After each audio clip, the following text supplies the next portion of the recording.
Hey, welcome to the chat. Let me see.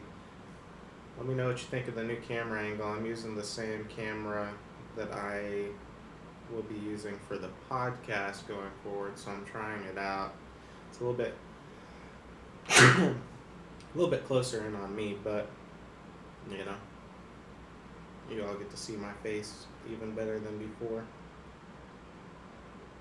Try to get the green screen installed here in the next couple days, so then I can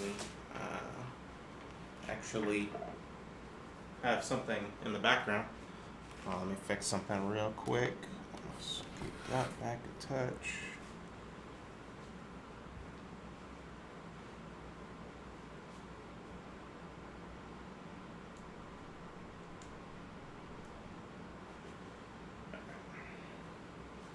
That should be better. Okay. Maybe.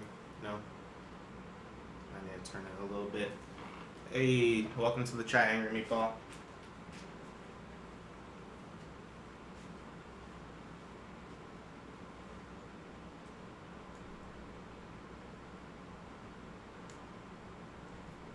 Give me just a moment. I'm using a new camera, so I'm testing some stuff out. Okay. Kind of cuts my head off, but that's okay. It'll be good enough for tonight. So I need to shoot this way. There we go. How are you guys doing? Heater's coming in fairly loud. Oh, let me turn that off. I actually don't need it on right now.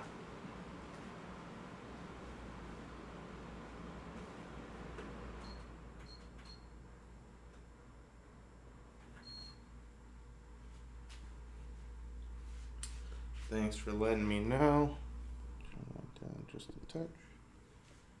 All right.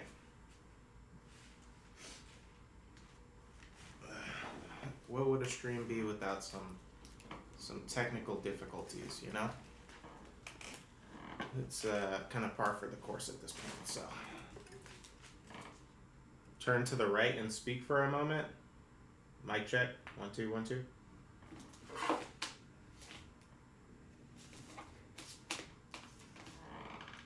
Mic check. 1 2 1 2.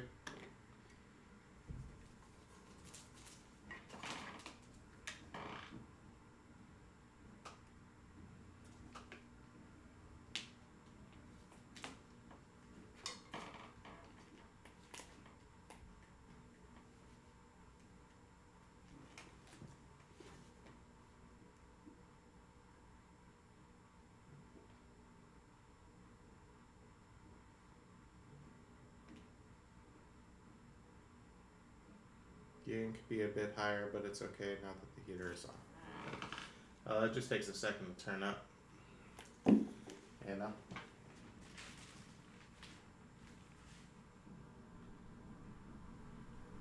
Turn that down.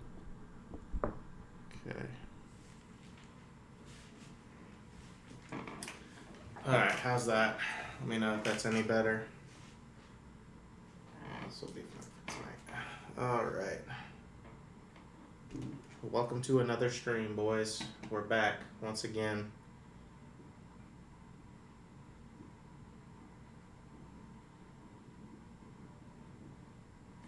Interesting. Okay, cool. Let me fix that.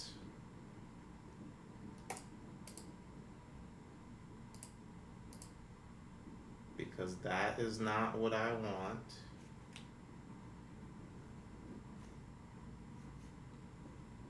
Let's go ahead and do file, open recent.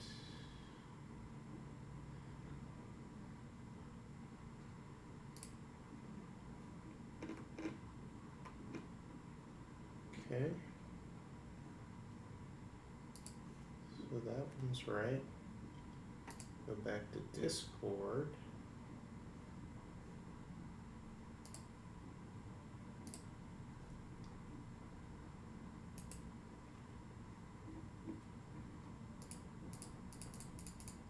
Okay.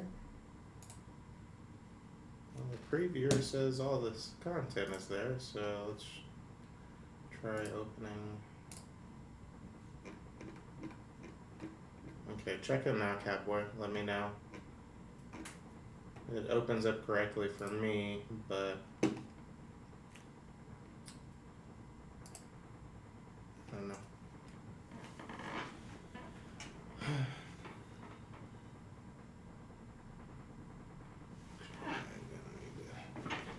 This way just a touch. There we go. Be a little weird, but we'll make it work for tonight.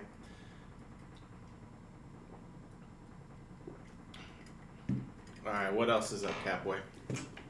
What's going on?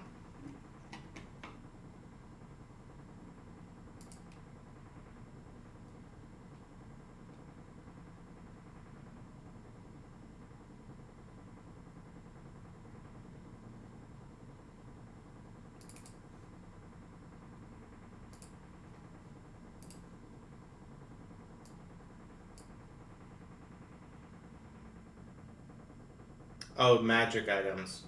Dude. I was pretty sure that one would fix. Okay, let me see.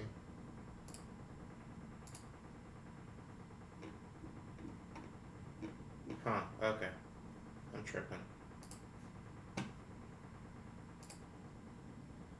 Well, let's try that again too.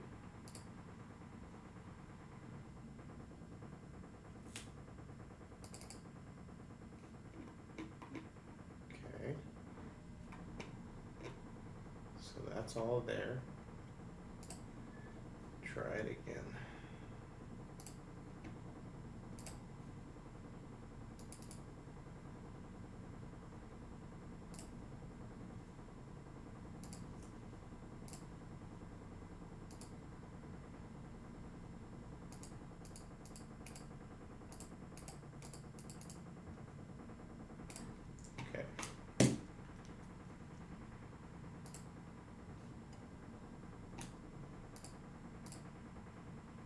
Okay, it should now also be right for the magic item stream.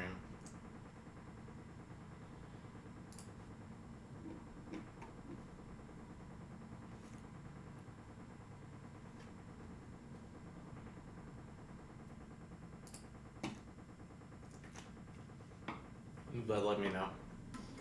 Not sure why it does that. The dock is right on my end, but then I guess it's uploading the way that I initially saved it to the computer. I'm not really sure.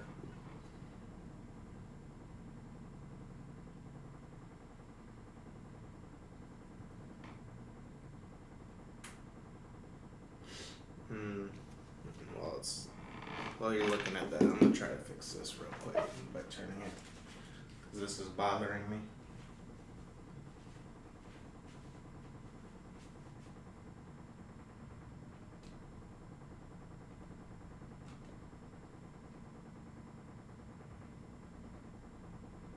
Okay. If that doesn't work, we're gonna leave it. Okay, that's a little bit better. Would it? Okay. All right. So, after a few technical difficulties, welcome to the stream. This week we're talking about, perfect, it's there, great. Second, I decided to put together a couple of docs with all the info from the stream notes, a bit cleaned up and more organized. I have it split into one with lists and one with elements we fleshed out, if only a little bit. Hey, that's awesome. I appreciate you taking the time to do that. Yeah, I have no problem with that whatsoever, so.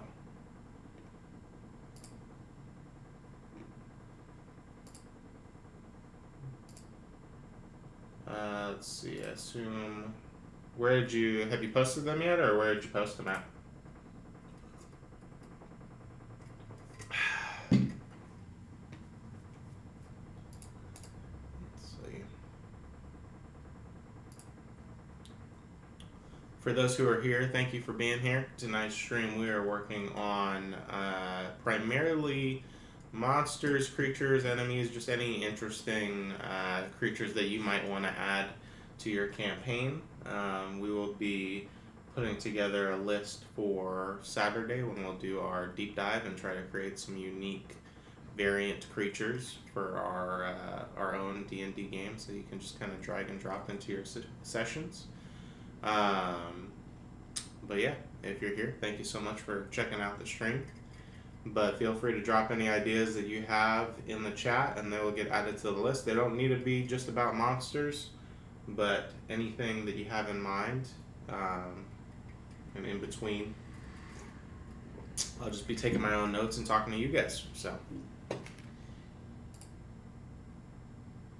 see. Catboy says, I'll have them up to date soon and then I'll keep them updated. Perfect. I appreciate that. That's a very good idea. Can't wait to check it out. Okay, let's see. While we wait for some people to flow in and some ideas to flow, I'm gonna keep writing some notes for this one shot I have coming up. It's gonna be very interesting. A certain Riley Runeseller might make an appearance in the one shot, actually.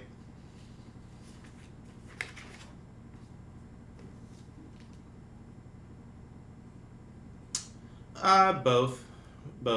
Angry Meatball said, for the deep dive, do you intend to flesh them out lore-wise or stat-wise? Primarily lore-wise, in the sense that I think it would be more constructive to like kind of help theorize like how these creatures would come about and what their significance would be. We can talk a bit about the stats, but that's going to be where, you know, like candidly speaking, most DMs are going to be a little bit more particular, right? Like it's really going to come down to DM's discretion how they want to do the stats, and it'll eat up a lot of time to stat build a significant list of creatures. But we'll see, you know, like if we come up with an idea that we're really interested in and we want to dedicate time to it, then obviously we can do both. But I'd probably say lore first, stats second.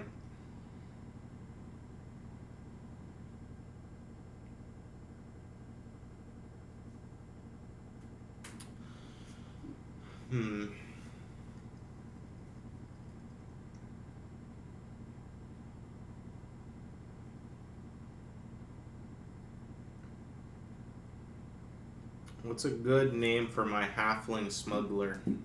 That's what I need to decide on. I need to decide which name I'm going to use. And then which, what's the word I'm looking for? What name I'm going to use for the smuggler, and then what name I'm going to use for the town. Catboy says, as far as stats go, we should probably establish a CR range, and then if they're offensively or defensively focused. Yeah, that's fine. That sounds sensible enough to me. I would essentially keep it like relatively surface level as far as the stats go, unless like there's significant interest on the creature that we're working on. Like if it's like most Saturdays and it's the three of us working on, one monster for an hour, then yeah, let's dive into the stats and get super in depth with it. But once we start drawing in a crowd, we may want to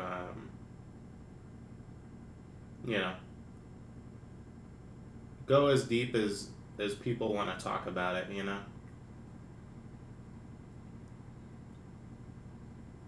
Milo Milkrest, Smuggler and Forger. Okay. I like that.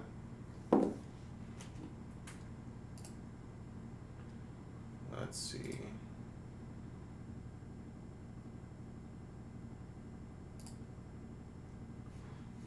What's cool is like these docs are super useful because when I need a name for something, you know? Like, we already come up with so many good ideas.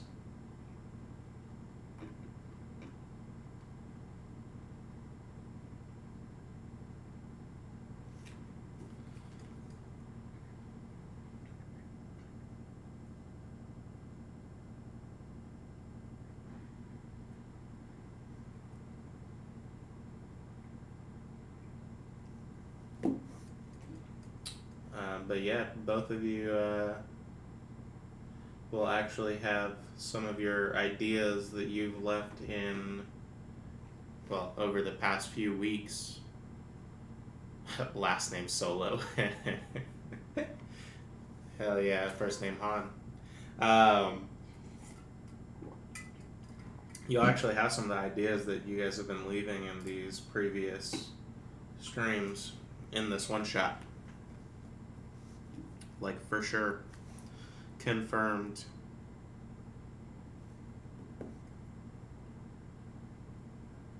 So, I am very excited to try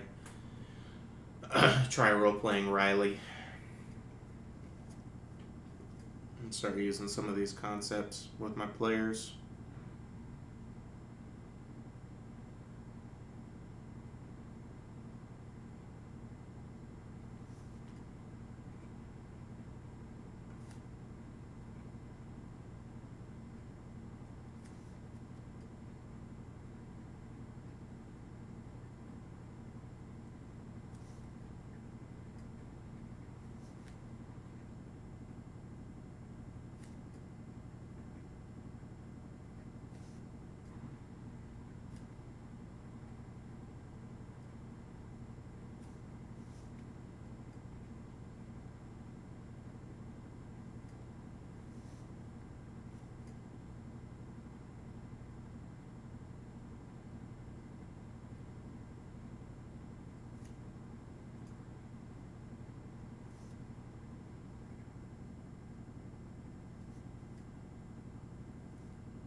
How are y'all doing tonight, by the way?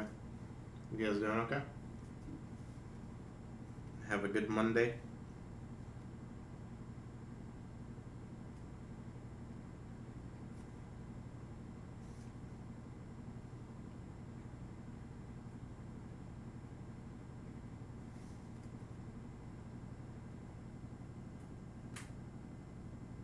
Work was alright. When's your next day off?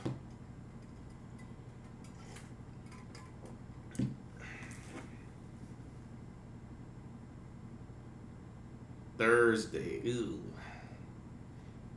Well, you know, it's kind of almost Thursday. If you don't think about it.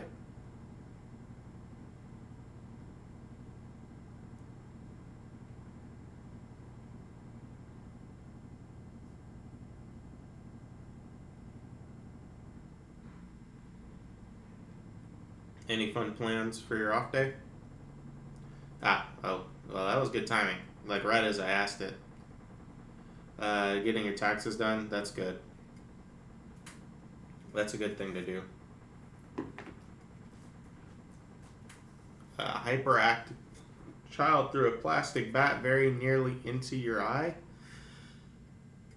Yikes. I would say that my day is going less than perfectly. Oh, shit. Well, I'm glad to hear that it was at least not actually in your eye and just nearly in your eye, you know? Like, still not good, but better than the alternative. Your grandma is your tax preparer, so it also counts as same family. That's nice. That's nice that you get to do both. As, you know, it's a good way, good excuse, 2 birds, 1 stone kind of thing. So, yeah, I do my taxes myself, and I'm not looking forward to doing it this year. So, but I'll do it here in a few weeks once I start my new job, because I have a feeling I'm going to owe some taxes this year.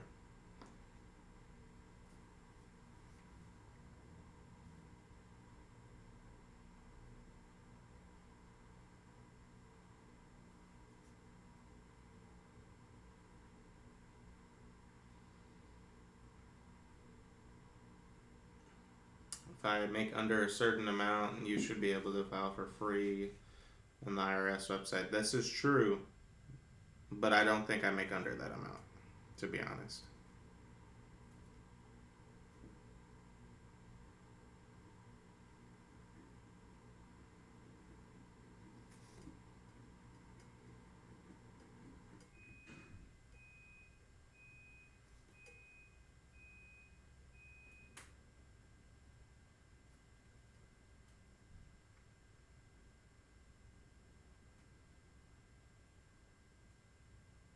Yeah, pretty sure I don't make under that amount. Or rather, didn't last year, not making a whole lot of anything right now, but, you know.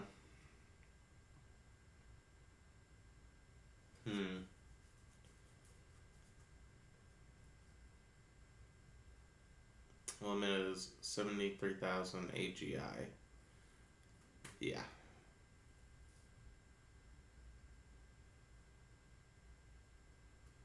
I could do it myself. I have a pretty easy financial situation, but my grandma is a professional who doesn't charge family. That's good.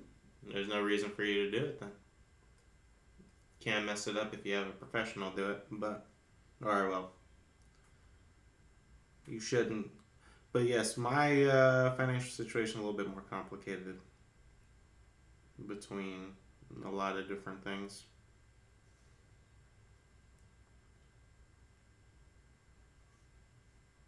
Okay, I need a second smuggler name.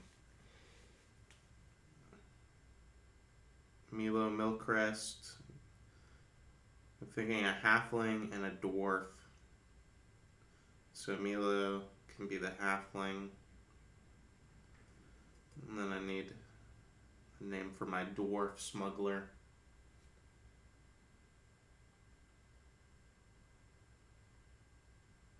I did my federal for free, but the service I used didn't file the state for free. Luckily, well, you had to file state tax. In Texas, you don't file state tax. You don't pay state taxes.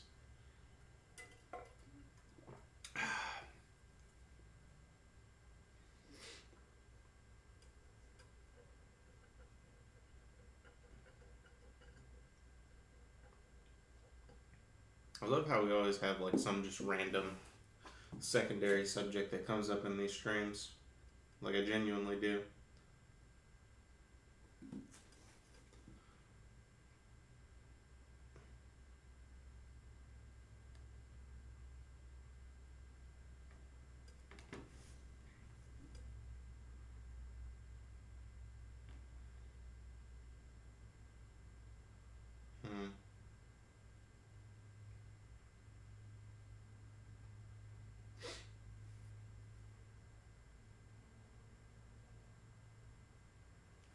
I probably should put that in the Discord for those who don't follow yet.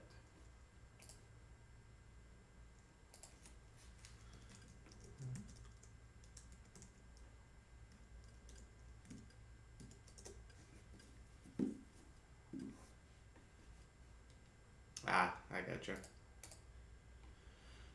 Yeah, Texas is crazy. Flint Hide Mount. Okay, cool.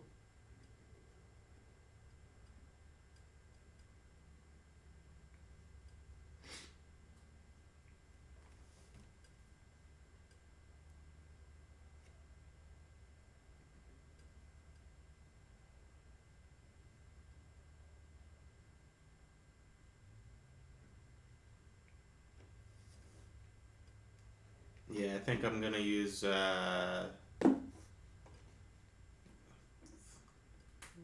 one of the town names from the doc.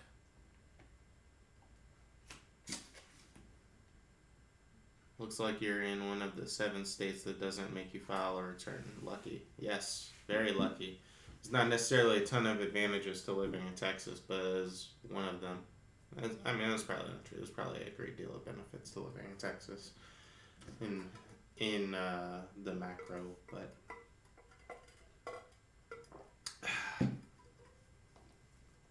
but yes, I am very lucky.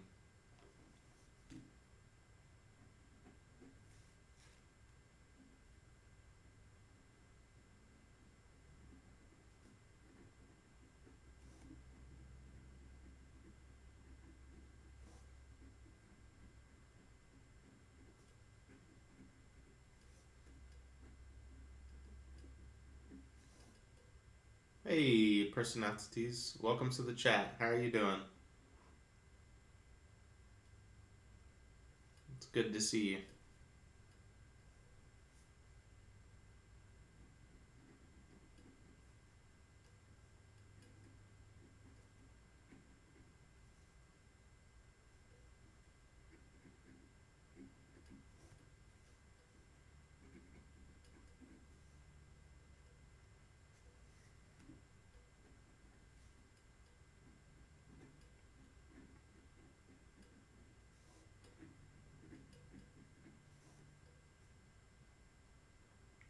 Like, I am. Ugh, I'm so excited for this one shot. Holy shit. This is such a cool idea. Um,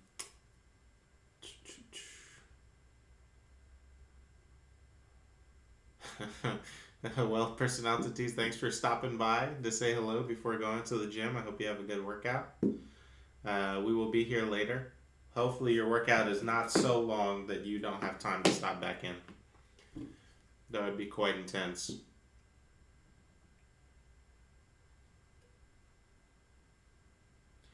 Angry Meatball says, I like monsters there are only one of. I'm trying to search my notes for any I've used successfully in the past. Yeah, I like that concept as well, for sure. I think we can come up with a few things where there's like multiples, but I think we'll definitely have more success in finding interesting topics to create if it's like singular or unique creatures. I am gonna need some unique monsters from a wide range of CR levels. Eventually, obviously, we got plenty of time, and the beauty of running a campaign is that even after the start of the campaign, there'll still be need to come up with these cool and interesting ideas as the sessions progress. Pico Pete's. Here's one I picked up from a Reddit thread a while back. Let's hear it.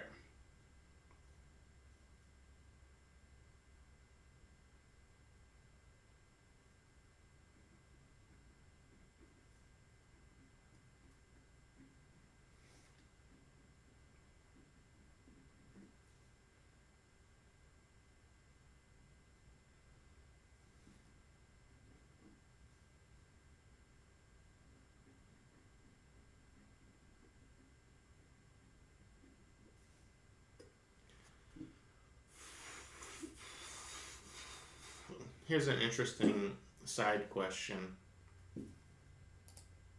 And I know I'm going to keep this kind of vague, which I hate to do, you guys, but it's like, it's, it's necessary given the nature of how, like, these videos are easily watchable by my players. What is a good synonym for segregation? Take your time. It's gonna be a little side project. Need a word similar to segregation. That's not quite segregation. More so the belief that some things should just be separate from others. Not like in a malicious way, but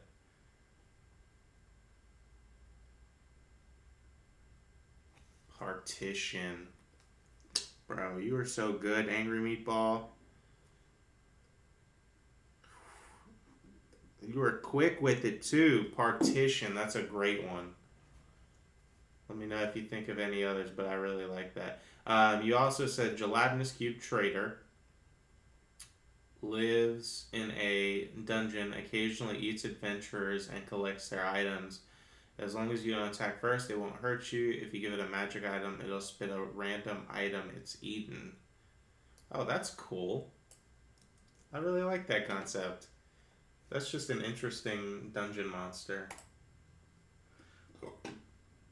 Because a lot of, in a lot of situations, they're just going to assume they have to attack it on sight. I like that a lot.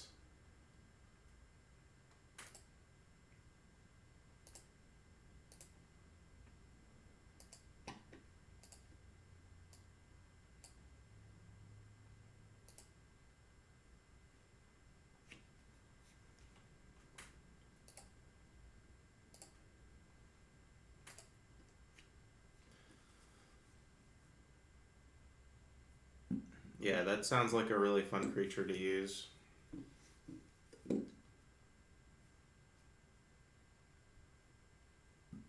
Good first idea. I like this a lot.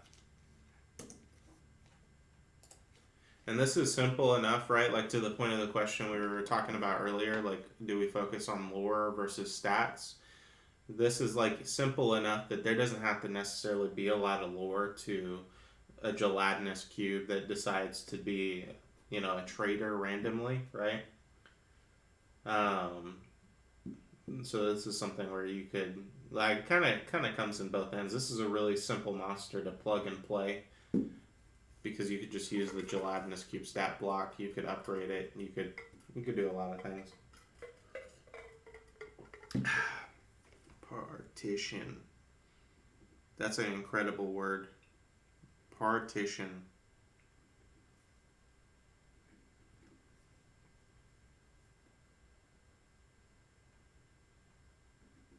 That's actually like very spot on to like what the theme for what that word relates to would actually be is like to partition things as opposed to that's very very good.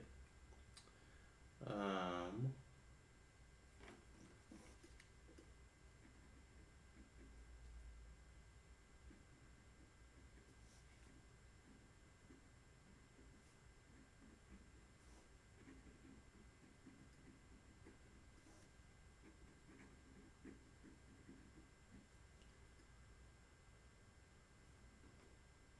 I tried once to use mold or a spore that infects people and controls them and can only be seen with detect magic or a similar effect.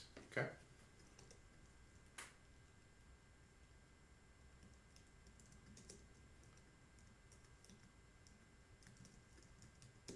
What was the objective of the Mulder spores? Like, so let's say that they did take control of someone. What were they inclined to do? Right? Like, what would they force somebody to do, as an example?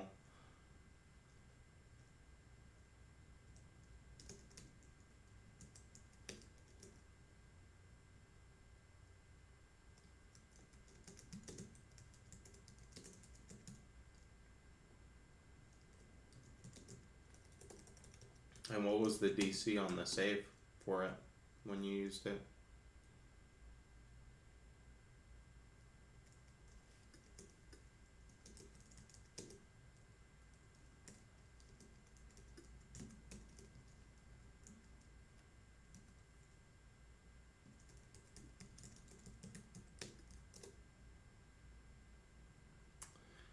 It didn't quite work the way I wanted, but we could workshop that too. Absolutely.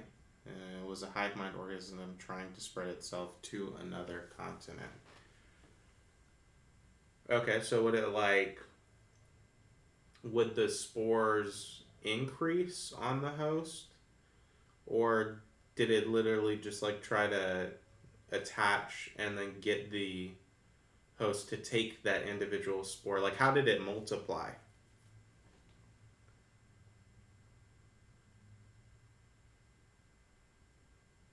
Because that would be a very interesting like repeat scenario if it was like a hive mind, but it could only grow under certain conditions, Because like the ability to be unseen unless you're using detect magic already means that like in most situations, if it can just thrive anywhere, it doesn't. Like obviously the average person is not going to see that coming.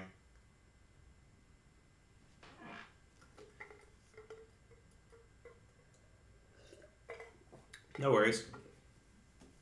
You can definitely redo it. Yeah, I would imagine that like maybe it can only grow under like certain environmental conditions, but it's like being a hive mind is obviously very intelligent, so maybe when it fills out a certain area, right? Like so when it overpopulates, it tries to use its spores to spread out and then continue its growth in other suitable areas. Um, but we can definitely workshop that. So a while back, I pit my party against a chronomental. Yeah, it says chronomental monster as a boss. What is chronomental? Oh, like it can control metal with its mind, or time with its mind. Chrono.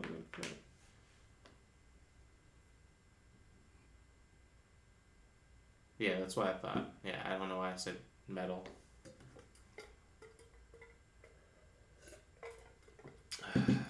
Um, it multiplied in the body until the host couldn't contain it anymore, and they hemorrhaged. Ooh. So it's very. But then what happens to the spores? Oh, if a person touched the body or fluids, they had a chance of contracting the spore.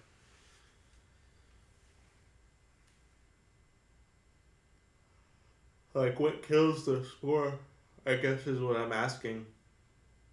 Because otherwise, like, by default, the spread is going to be too quickly. Like, realistically, it's going to spread very fast and be very hard to stop if it's nearly undetectable.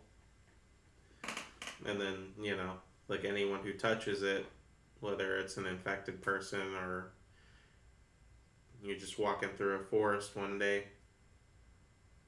is very likely to become a spreader.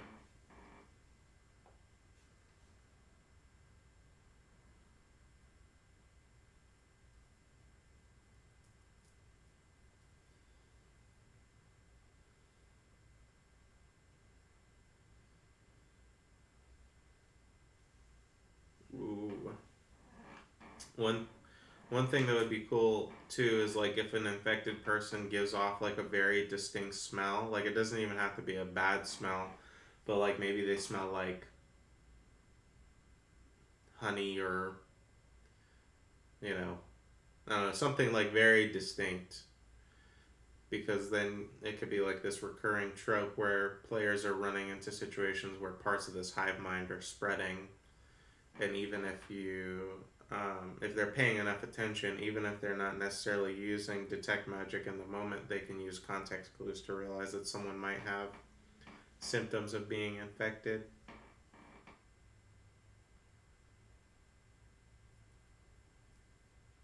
I like that a lot. There's a lot of potential.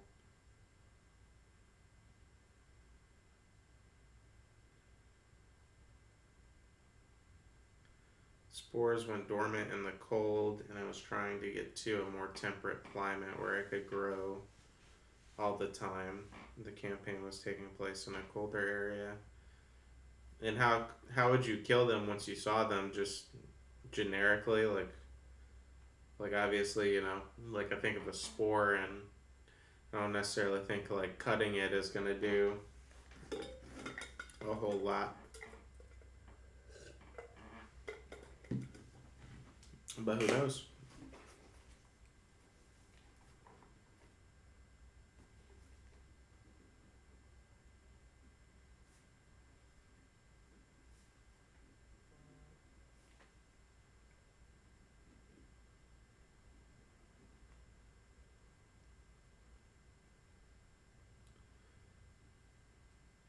I got it from someone else, but then I edited to make it a transforming creature that got more dangerous after taking down half its HP.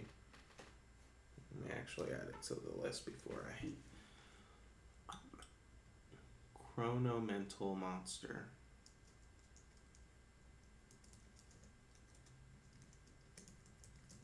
What did the monster look like?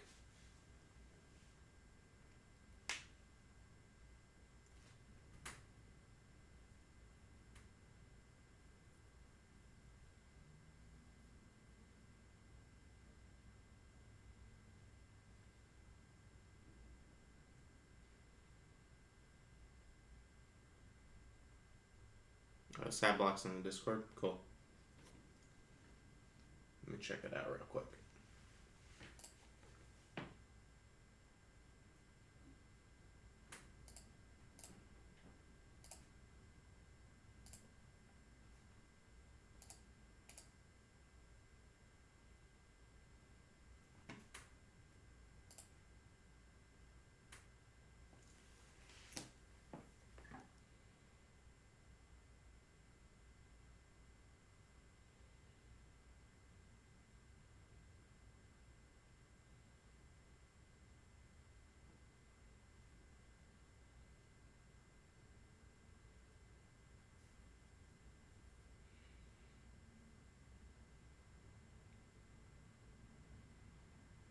A spore was originally found in an underground hot spring. It needed the warmth of a living body to transport itself in a hot, inhospitable climate.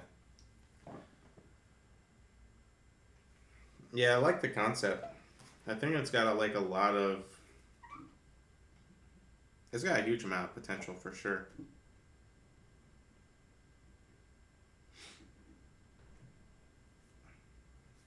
Was there? So, what was your lore behind it in terms of the creation? Like, it's just an actual thing of nature, or was it created by someone or somehow? Temporal body. When a chronomental is subjected to slow spell, haste spell, or some effect, it automatically succeeds on the saving throw and regains. Holy shit. Okay. That's cool. Spatial control, spatial chronoform. The chronomental's movements is via teleportation and never triggers opportunity attacks.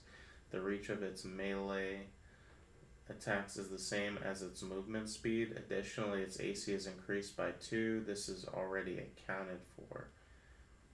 Fuck. And where is its speed?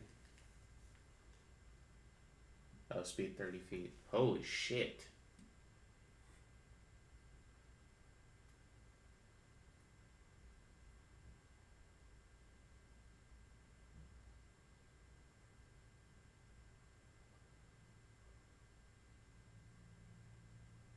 This is cool as fuck.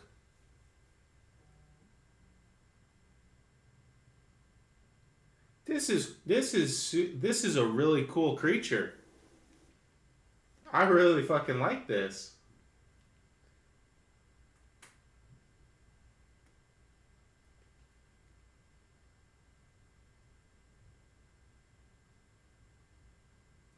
Wow. Okay. Cool. That's really badass. Let me catch up. It was mostly a thing that NPCs had. I think the PCs were very high level at the time they ran into it. I have written down here something about the plane of fire, so I'm guessing it had some kind of magical elemental justification for it. Okay. Yeah, because I'm thinking one of two routes. Catboy says, so I'm imagining someone trying to find a use for the spores and thus intentionally trying to cultivate them. Yeah, my players had fun fighting it. Yeah, that's really, that's just badass.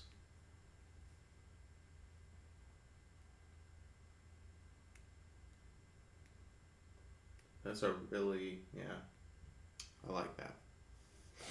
I like that a lot.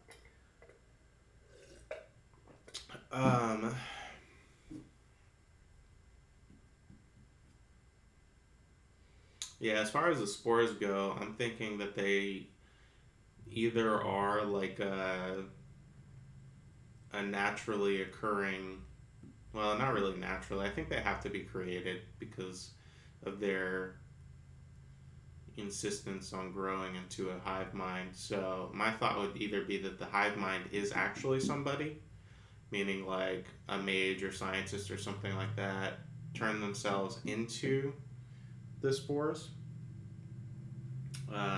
or that they were created for some purpose, maybe something, like not uh, malicious, right, by intention, but they essentially,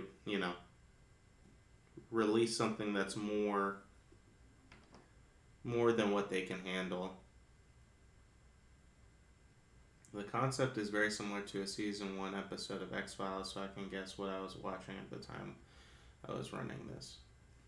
Fair enough. Let's see real quick.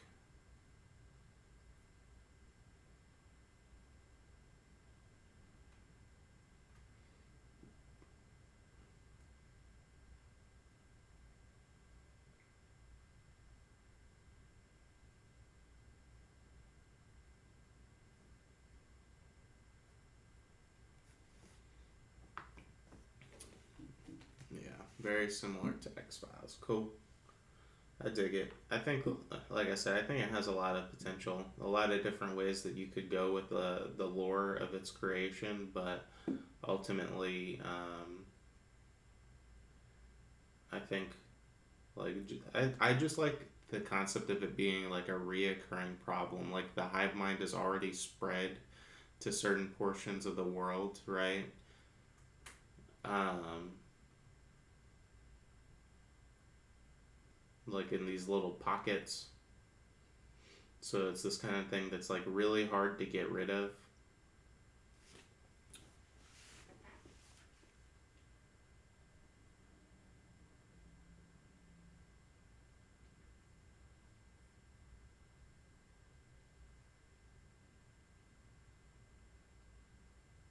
But I almost think like I don't know. I think the balance of doing it that way is that the creature's intention has to like almost it has to be animalistic and that it's like almost entirely survival based. So I don't know that I would write it as being something that like does what it does to be evil. I think it does what it does specifically because spreading helps ensure that it's going to live. My package will be delivered tomorrow.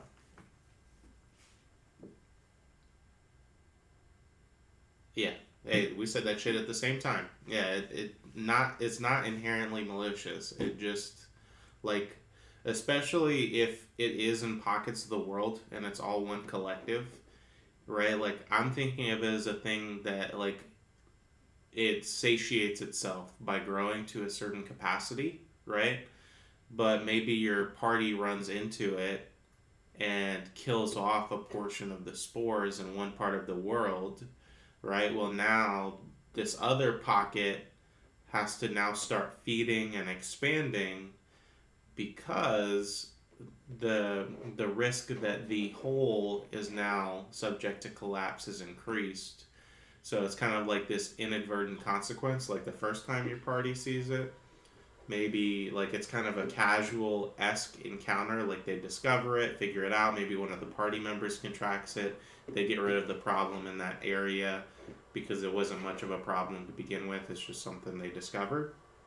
But then that triggers the the next time they run into it, it's a much bigger problem because now the spores are effectively and specifically pursuing people in order to regrow what the party actually got rid of. So, and because it's a creature, it doesn't necessarily explain these things to the party, so it's just all subtext of, you know, like why is it acting differently than it did previously. I don't know. I like it. I dig it.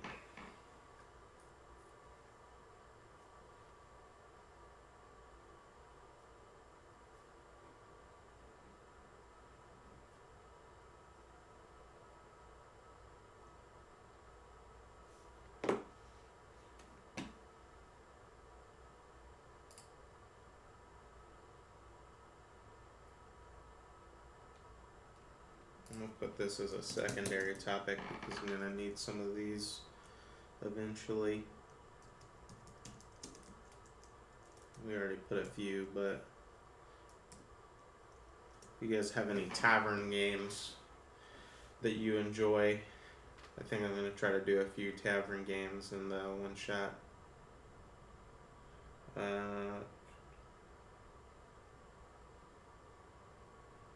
I'd like to push the problem of are you okay with genociding this creature onto players, but I'd need players who think about it more than 5 seconds. Yeah, that's a trick, you know? Like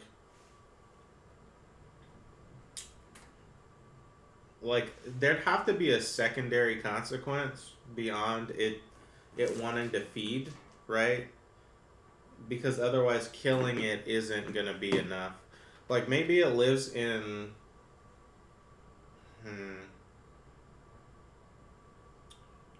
I'm thinking like it has to do something positive, right? Like circle of life type stuff. Like it does what it does within the confines of the food chain, right? So getting rid of it has to have an effect on something else. Whether like the spores themselves create like really healthy, vibrant, beautiful plants or animals within a certain area, it has to provide a benefit being there because it's not, once again, malicious. It's just a part of the circle. We say it's naturally created and it has a balance in this hive mind, it's gotta provide some benefit to the food chain.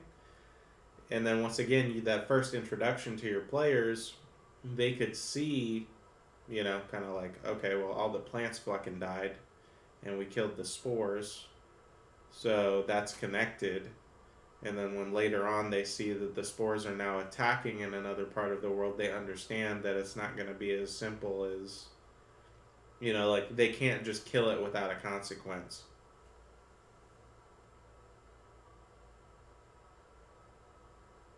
I don't know. Let me know what you think about that.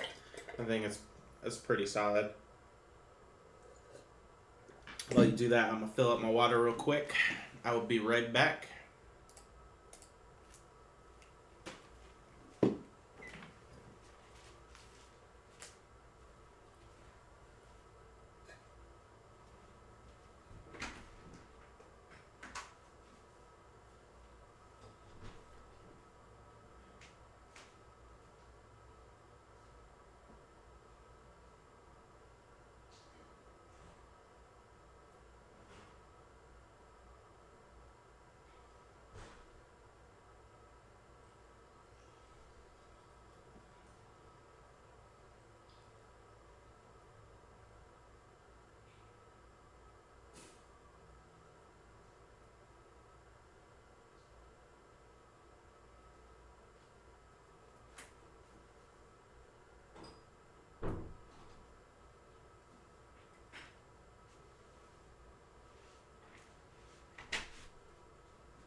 We are back.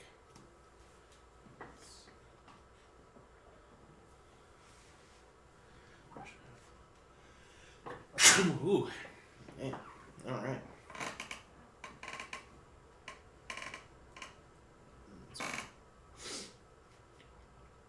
All right. Angry Meatball says, well, I'd hope the morality of erasing a unique creature from existence would be enough, but if we have to justify it further, sure.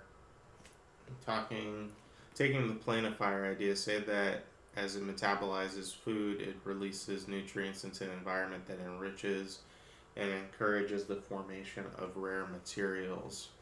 That's good. Ironwood, mithril, etc.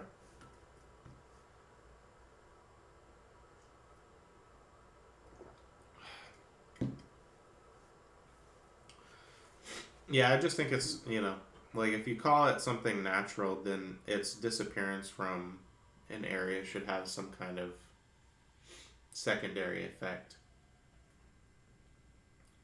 Just like if they just went off and killed, anything really.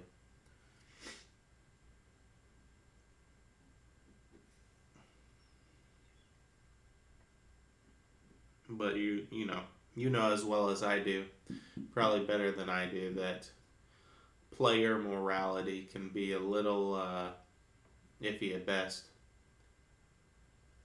I could see people in my world trying to make use of that. Yeah, it's a good idea. I'm gonna put the note on there so we have it for next time.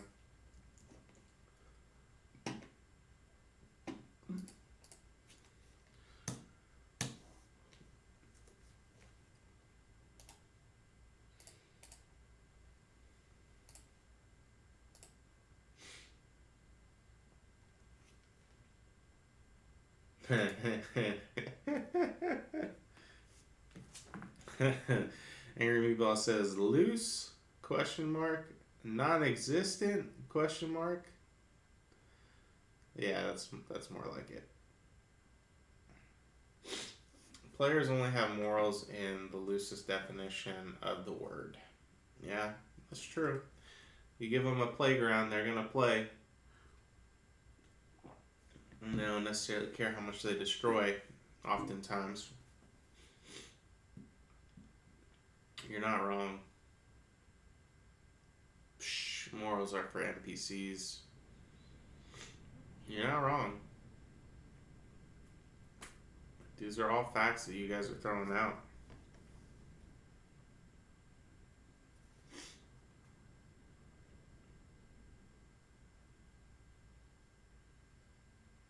Alright.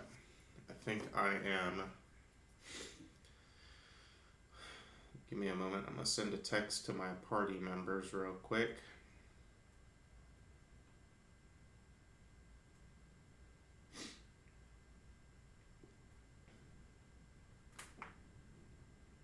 So I'm going to type this out. It's going to be a little lengthy, but I'll be reading your comments in between while I do this real quick.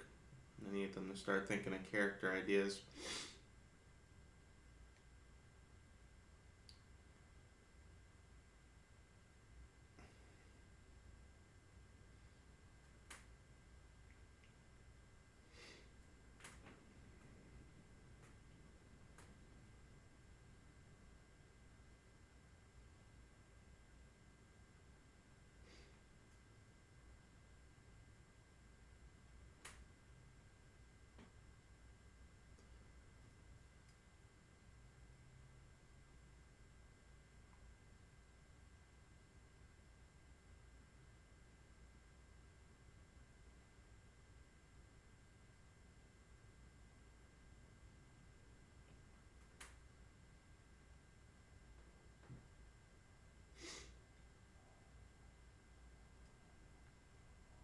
Cowboy says, in one session I ran, the PCs tortured a guy for information by cutting off his fingers, then reattaching them.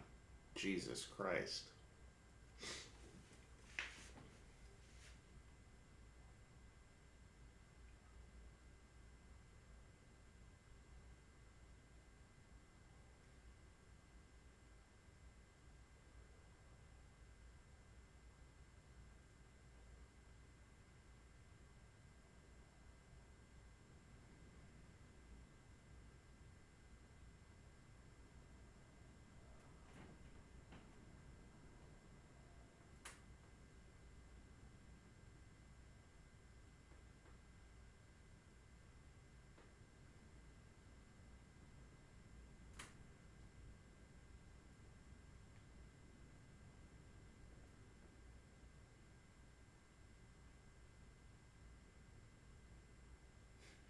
They torture, but they're good otherwise. It's so spot on.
But seriously, imagine how much more someone can be tortured with magical healing available. Ugh.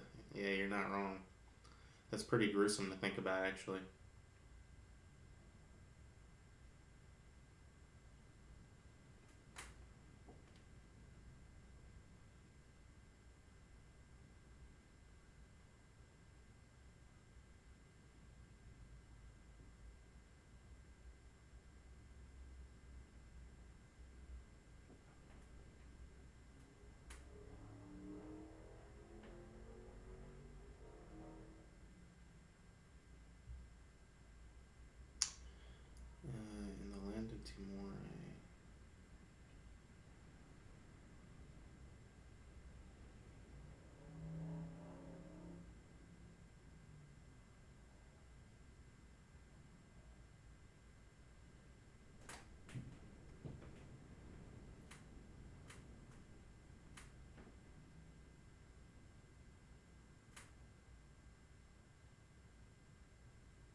let me catch up real quick.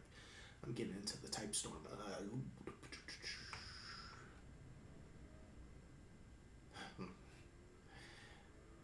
In cases like that, I break out the optional sanity rules. Fair enough. A mind can only endure so much torture, and if a party gets away with torture someone for days on end, get the information they want, they'll default to that. Yeah, that's fair. You definitely got to use mechanics that will, you know, like either solidly push your party over the moral line, right? Because once they know that consequence, obviously, it might get them to stop, but it also gives you the option to just break the person and have them lose the resource.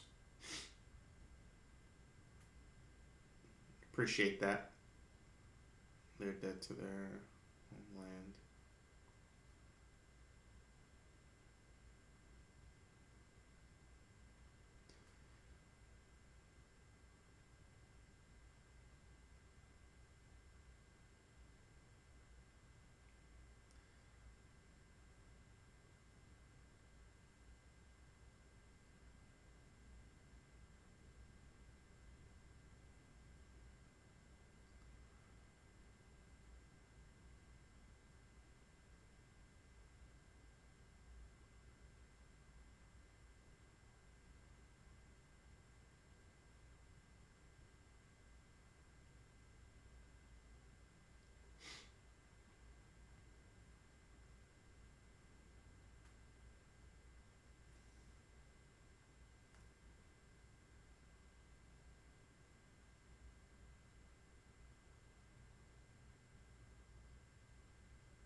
Okay, done. Sorry.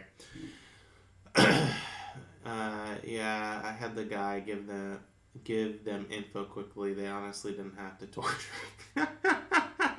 If I remember right, they killed him afterward. He was one of the slavers they were tracking down. Jesus Christ. I mean, if he was a slaver, he probably had it coming, but still. It's a little fucked. Uh,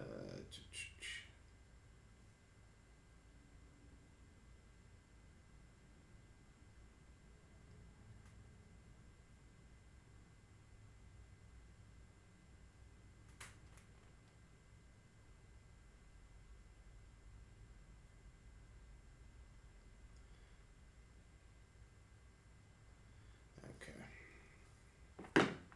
All right. Damn, we're already an hour in. Nice. making good time, so I'll go ahead and read off some of the stuff. Seems like it's just the three of us per usual, but nothing wrong with that. But if there is anyone else out there lurking tonight, or you're just watching the video on YouTube or Twitch after the fact, thanks for checking out the channel. We are currently working on monster and creature creation, so we can kind of get some ideas generated for Saturday's deep dive, where we'll build out some of these monsters and make them really ready to go, where you can kind of drag and drop them for the most part into a D&D or other role-playing session. If you like what you see, make sure you hit that follow button so you can stay tuned. We are live every Monday, Wednesday, and Saturday from 8 p.m. Central Time to midnight Central Time. And if you want to keep up with the conversations outside of normal streaming hours, feel free to join our Discord server, where a lot of the fine folks share their content with one another for you to enjoy. So thanks for stopping by. But yeah, I am here's a question. What would be I need to finally decide on what I'm gonna call the dictator of my dictatorship. I don't want to call him king. I don't want to call him dictator. I want something a little bit saucier than that. God King is one of the options I have mulling around in my head. But I am open to your suggestion. Führer. I don't know about Führer, but I'll put it down. Trying to make it a little bit more intense. I like simple intensity, though, if that makes any sense. Spore ships.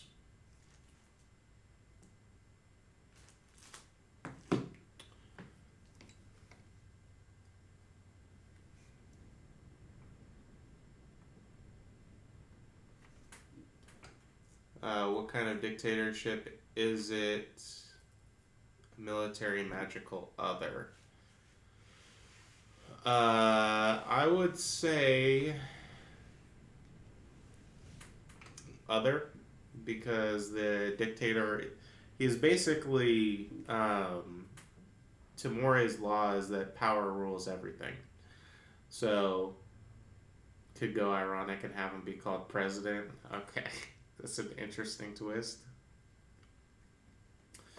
So, essentially, I haven't decided on the number, but anyone can become insert name that we decide for this person here, right? Anyone can become king or ruler, but they have to take it by force, right? So, typically the ruler is not only physically one of the most powerful people in Timore, the name of the country, but he obviously has to be very smart, because there are several ways that you can get rid of someone in political power.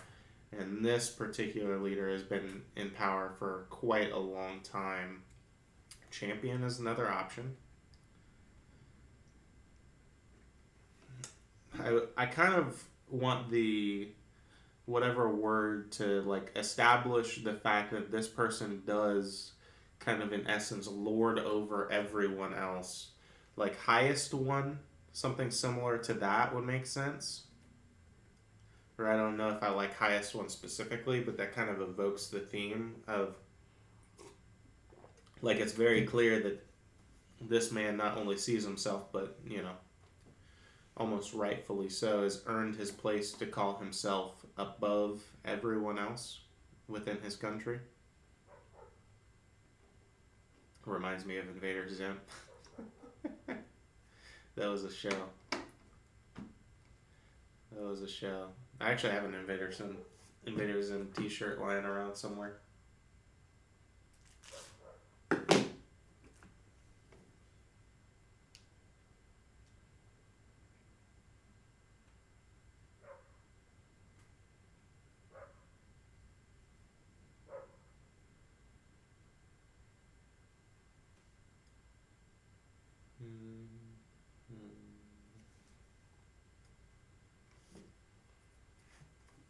highest one.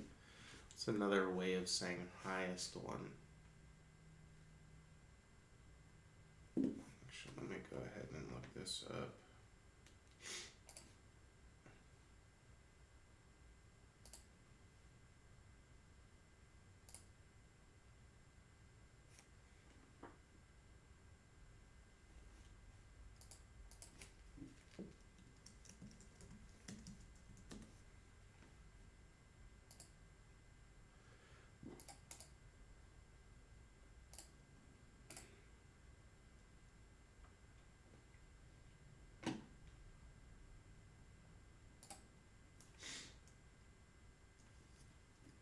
Is the leader righteous in any way? Strong arm of heaven.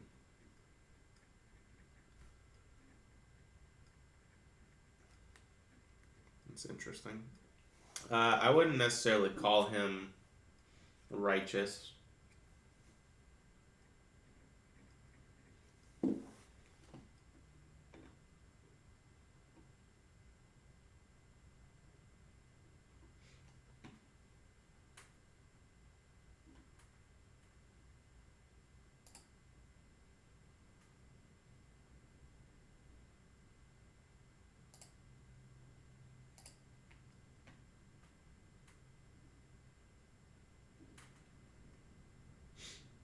I like that though, the strong arm of heaven.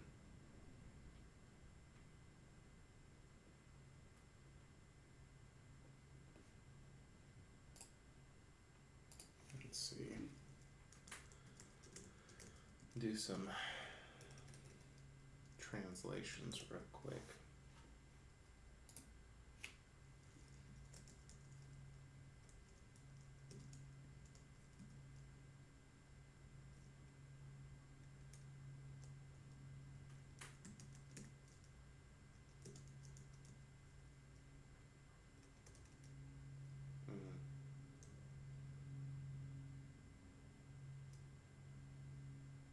How many titles would he have?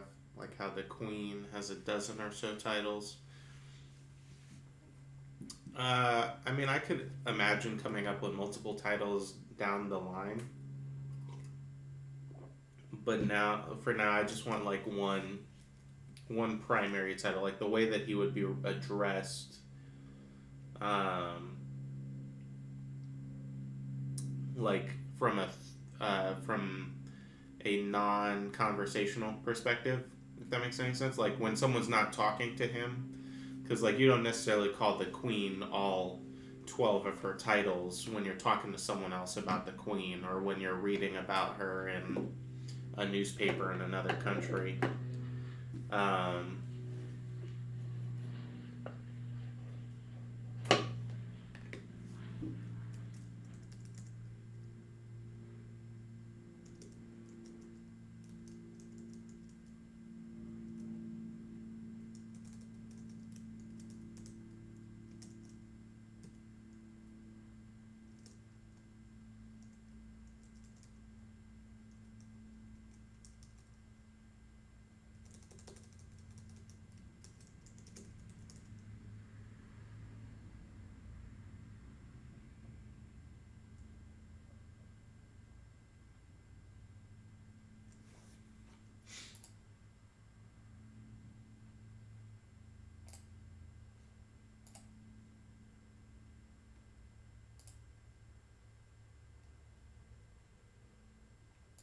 Mm-hmm.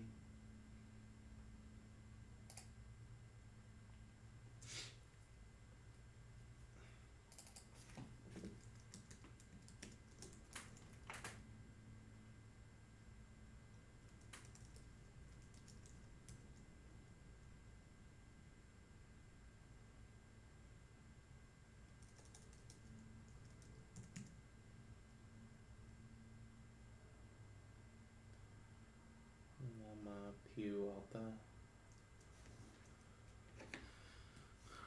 Interesting. How about an awful pun? Go for it. You know we love puns here.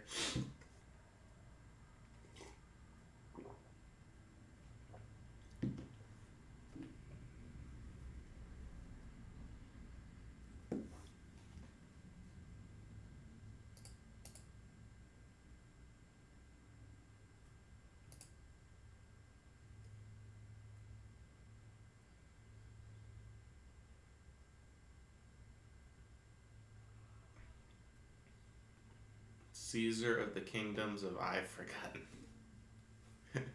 Or just Caesar. That is a terrible pun, but in the best way.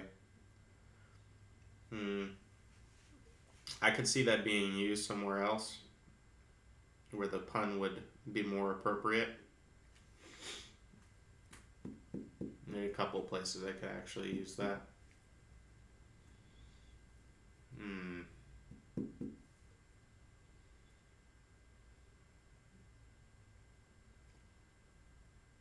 Strong arm of heaven.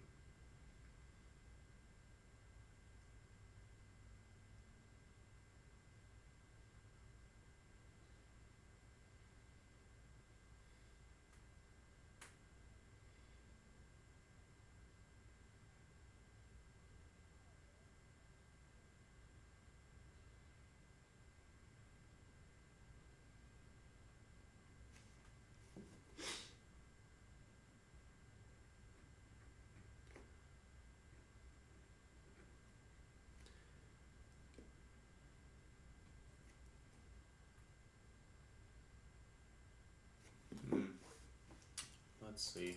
That's a good idea.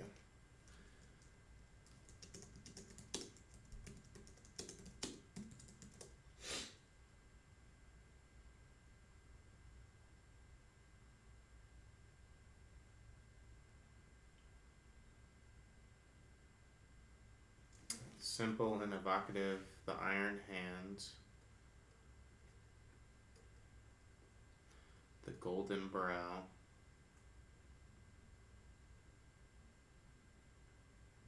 okay, I like the iron hand.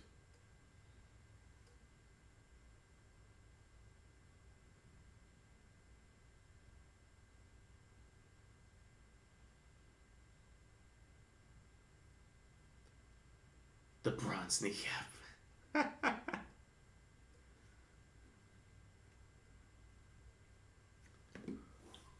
Here, I'm gonna make these. May as well put it on the dock so that people can use them maybe in their own ways.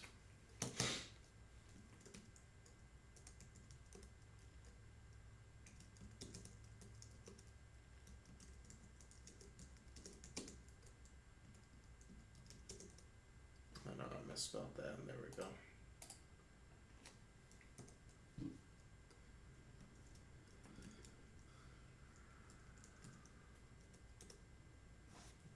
Damn, I cannot spell worth a shit today. There we go. President. That was a good one.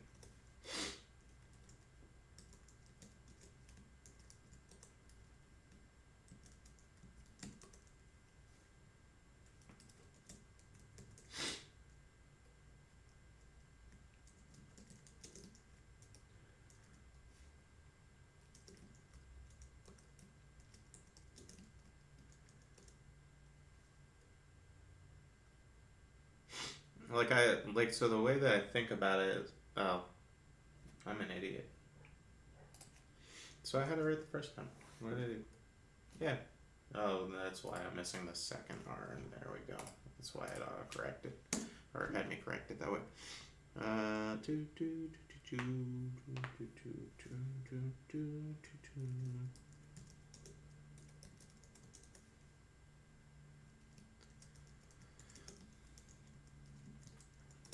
There we go.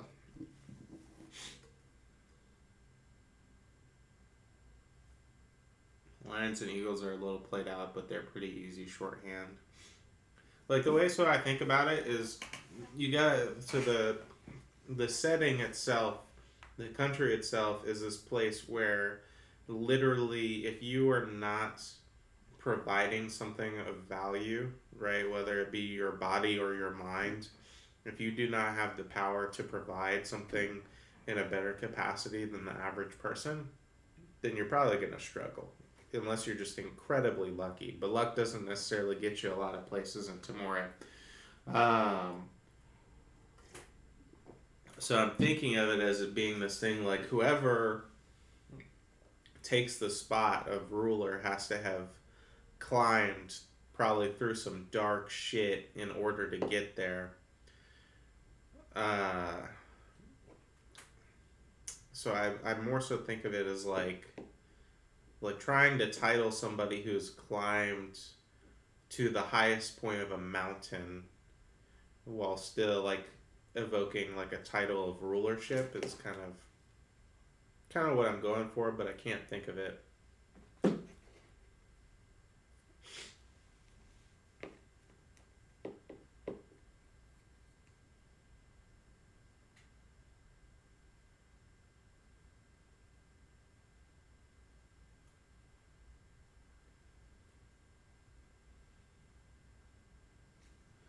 Let's see.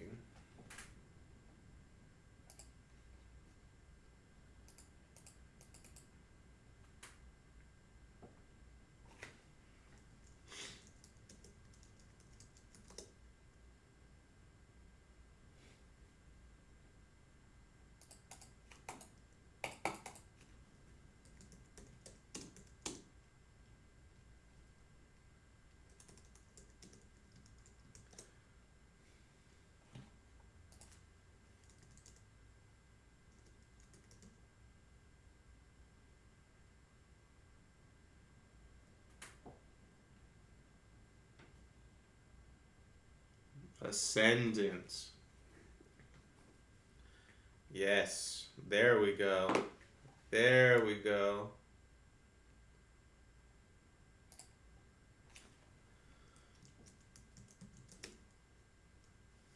Okay. That's good. I like that. Good job. Good job, guys. Good brainstorm.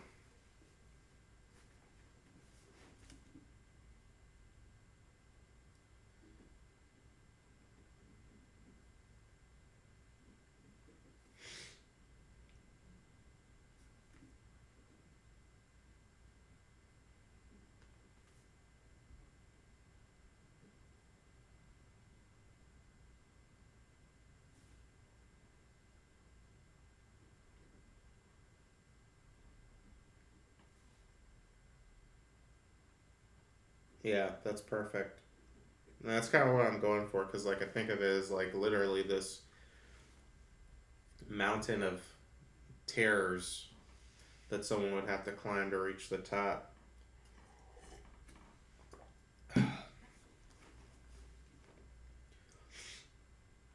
Like, it would not be easy, for sure. Okay.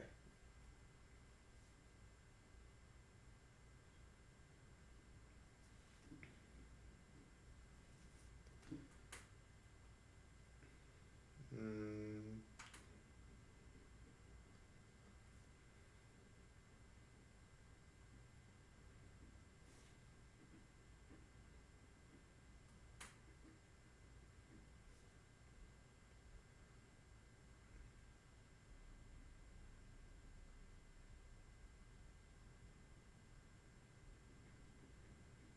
okay, I got one other word for you guys.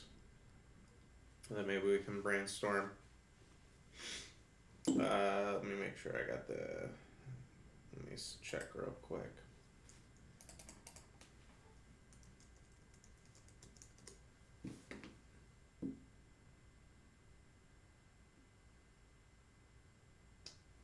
Actually, I think I kind of like the one that I got, but I'm looking for a word that basically means to wipe the slate clean.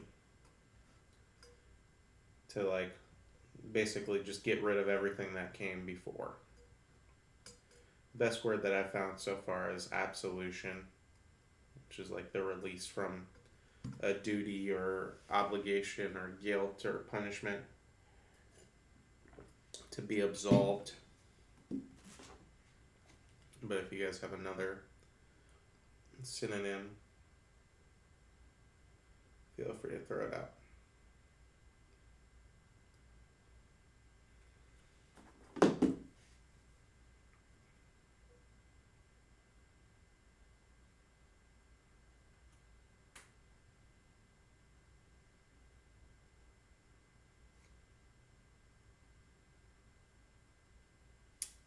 So basically, the word that I'm pretty happy with the word itself, but the word that I'm considering swapping up is absolution, right? Or the like release from an obligation or duty. Like the point is, I'm looking for a word that basically evokes wiping the slate clean, like starting from zero, starting from nothing, returning to nothing, so to speak. So, like if me and you are on bad terms, I absolve you of whatever wrongdoing, or you absolve me of whatever wrongdoing, and we go back to absolute zero. We don't necessarily like each other, but you know, we clear everything off the table, good or bad.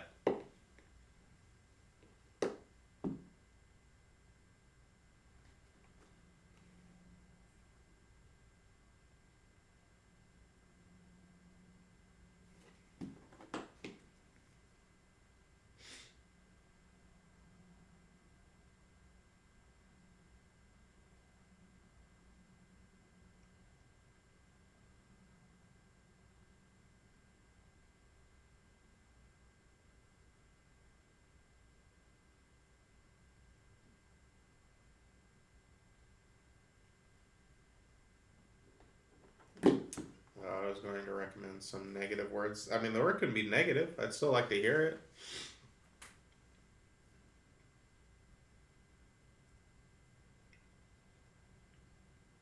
Desolation. Okay.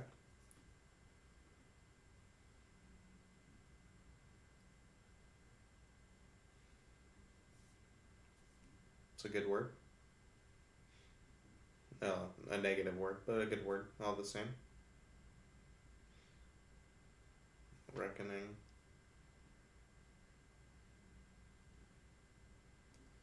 Cleansing is a good one.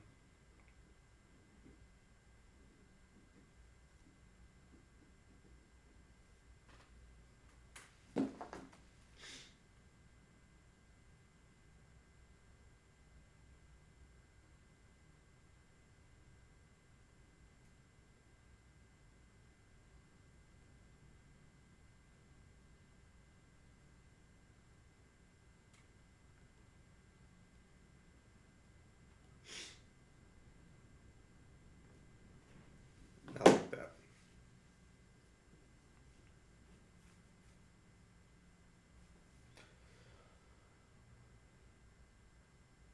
Extinguishing. It is, but it still actually fits.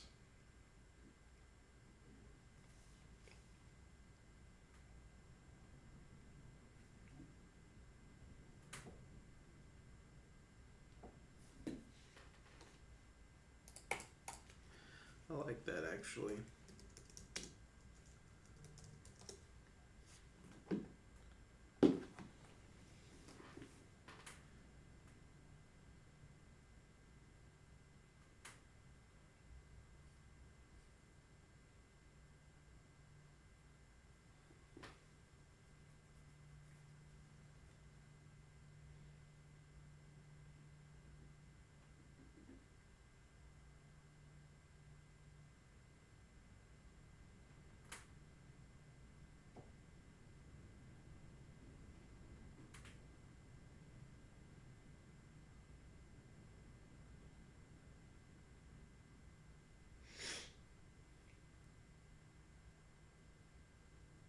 Ooh, exoneration is good.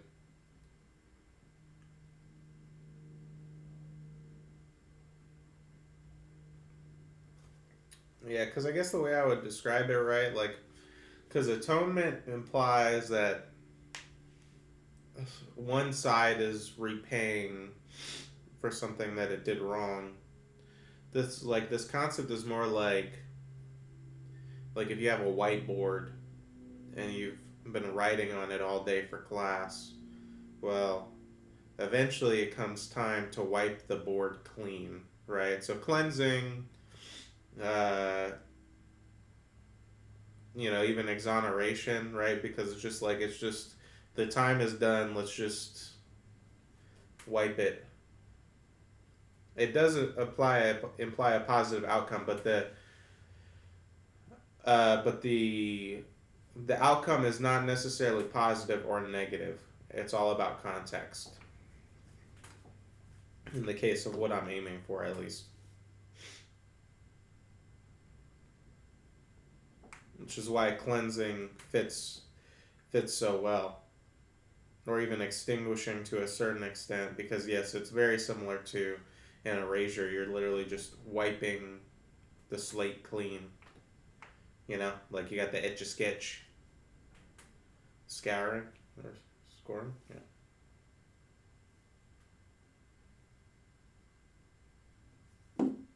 So it's one of the more interesting concepts. I can't wait till there's like a day where like I can just candidly talk about this stuff. That'll be a while, you know, when I can just reveal the high level themes of my campaign, the things that would definitely ruin story elements.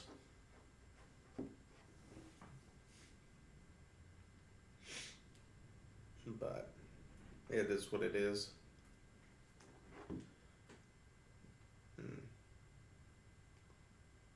Time's going by pretty quick.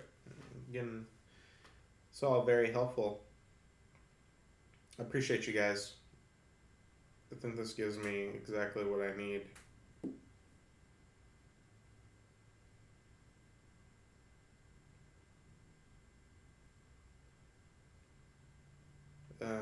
Aaron Meatball says, I've openly talked about how my game would work on Reddit. My players know my username. I'm surprised none of them have found it yet.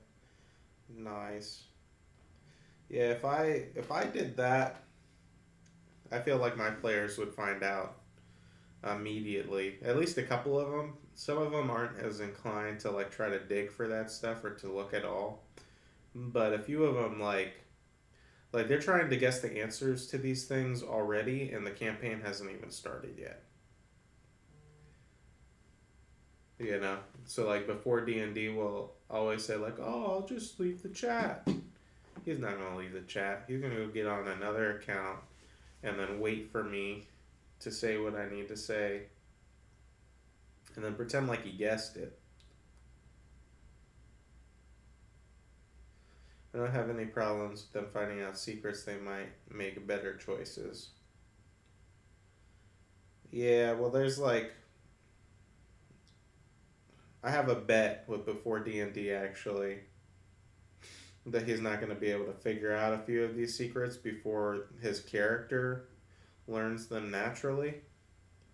So I'm trying to be careful. But you know, I feel like he didn't figure out the most of the bigger stuff too early on. So in the last one, at least.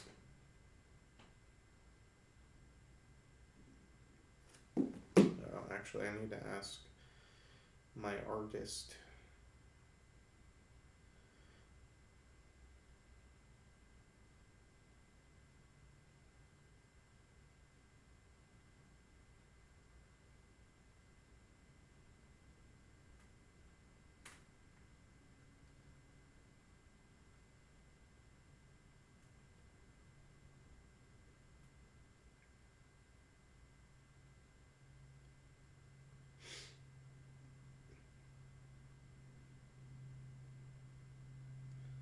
Cool, and then the separated.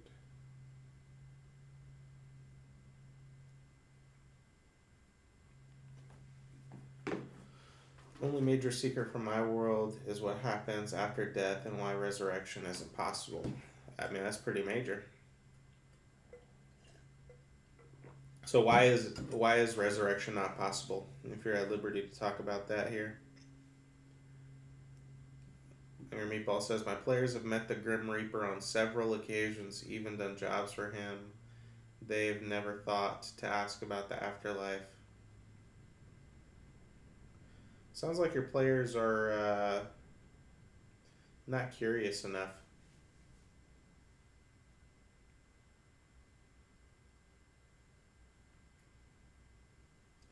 Probably should stop wasting the ink on this pen. they're in it for the monster killing. That's fair. One of my players is like that. He enjoys the story and all that extra stuff, but he really is there to slay monsters,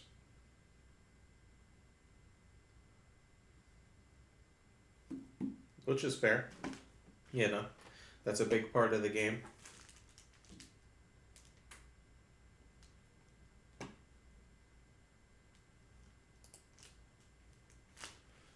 Wow.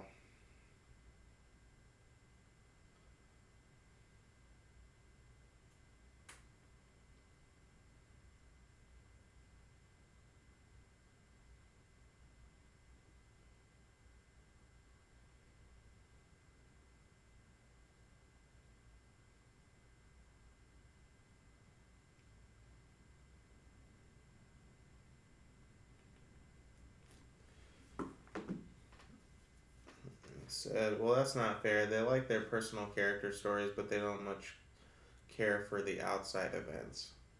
That's fair, I guess. I mean, like obviously the individual story should be kind of like the most important thing to their individual character, but I don't know, like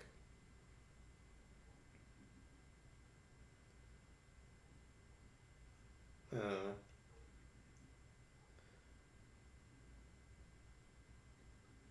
I want my party to feel compelled to know more about those outside events and those outside characters. Sometimes it's a tall order to ask for, but souls go to the gods' palaces, which float high in the sky above the world and are used to fuel the gods' effort to keep a primordial, extremely powerful god sealed. Yeah, it's a, you know, dark but also logical. The gods would choose to do that. You know, like can't call them inherently evil for doing that. I let you live your life. Now you help fight the fight to keep this big bad sealed. But it definitely doesn't sound pleasant. You know.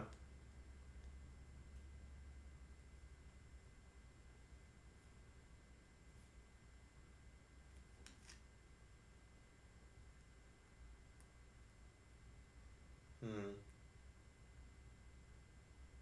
Let's see.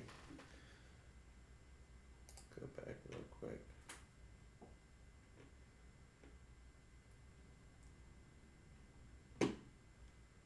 Try to figure out where this.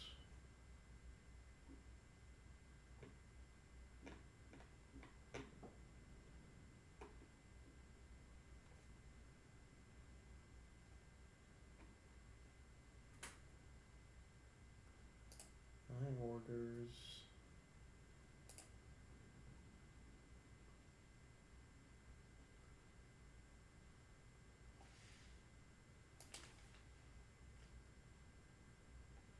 Am I able to track this or not?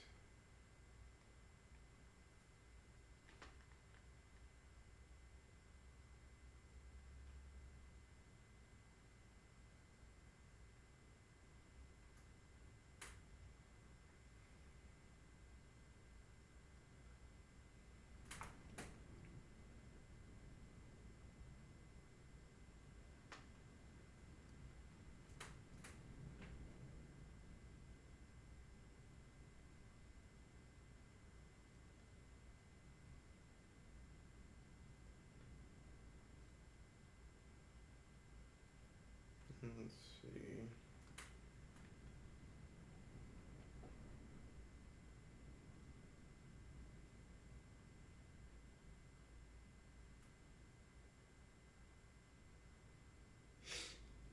Hmm.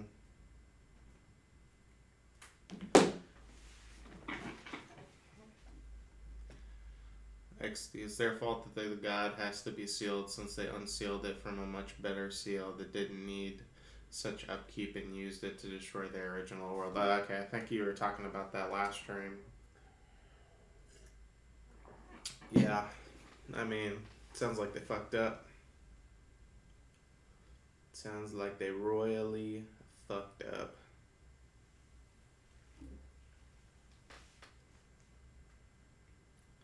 For a while, I've been interested in the concept of enormous and dangerous monsters that hides itself away from civilization but can be heard sobbing by people who wander too close. Oh shit! Why is it sobbing?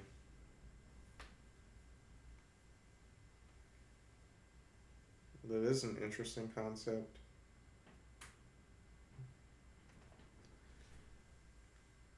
In David Eddings' book series, The Belgrade, there was a land filled with ghosts, and in its center was a god who was constantly crying over the death of his people. That really stuck in my brain. Jesus.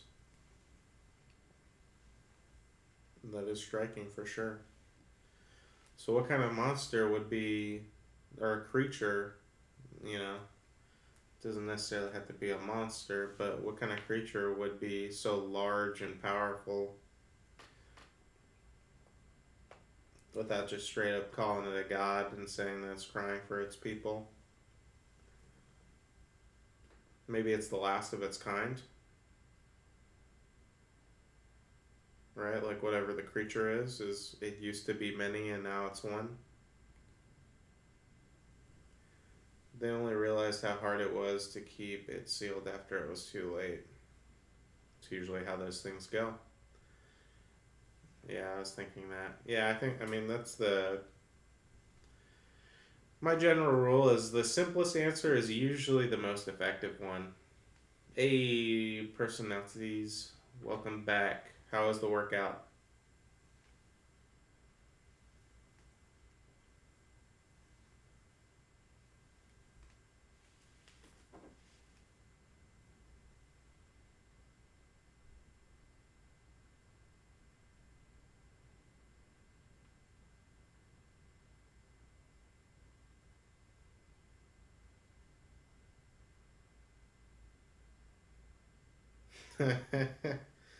Oh my god.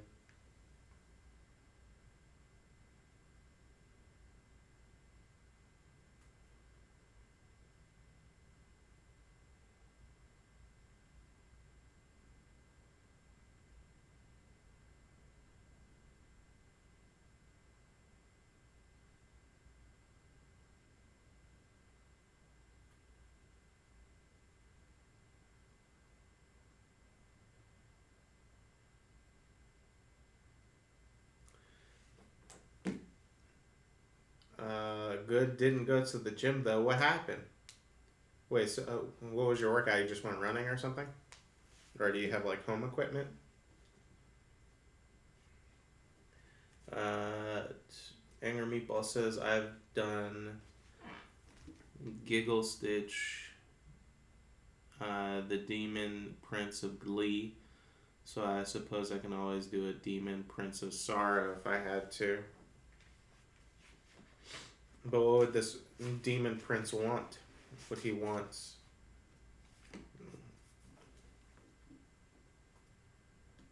Would he just want a friend?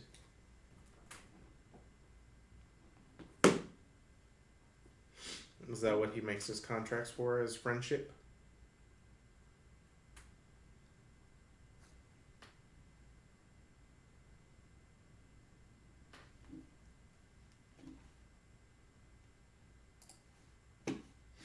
Let me put it on the list though.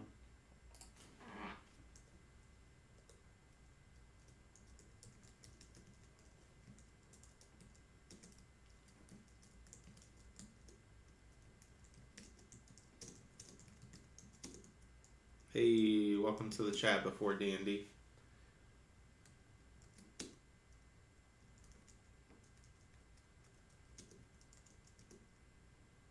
I forgot about Mondays, laugh out loud. It happens, man. I appreciate y'all showing up every time, but at the end of the day, I know that you guys are going to have other things to do sometimes. Cairo Quinn says buy followers, primes, and viewers on link.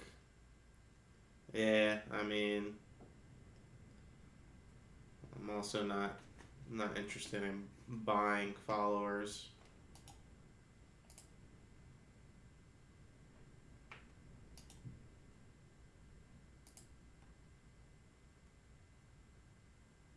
Interesting.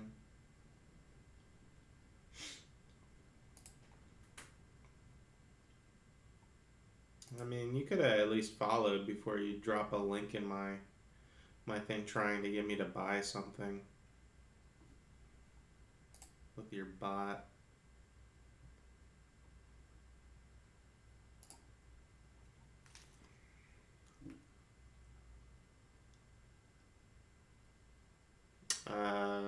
Well, actually, right now the only one in the thing with ban authority is going to be me. You know, I'm just going to go ahead and give you guys mod privileges now. I was planning on doing it after this stream, anyways.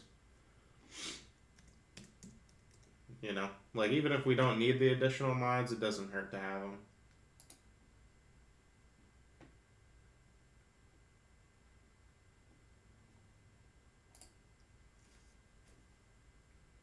Yeah, we are making progress. That's for sure. Yeah, it's only a matter of time before we're going to need a few people to have mod privileges, so.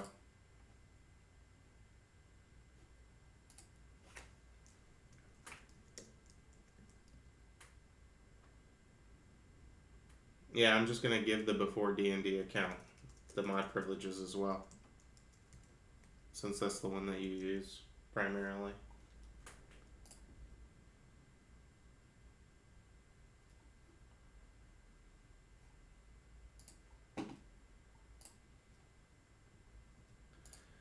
Okay, angry meatball.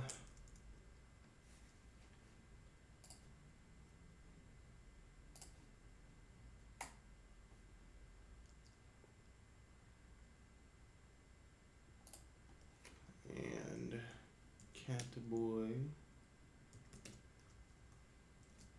Ted. There we go.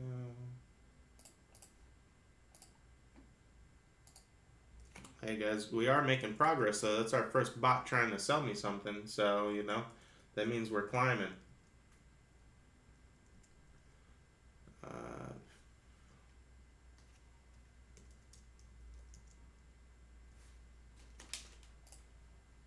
Alright, we should now have more than enough mods.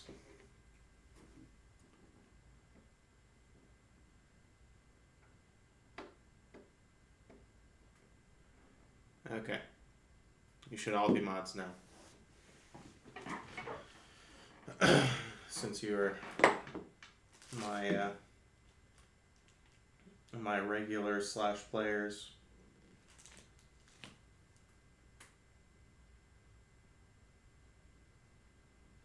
And obviously, you know, once again, I don't expect you guys to show up every time. I don't expect you to treat this as like a requirement.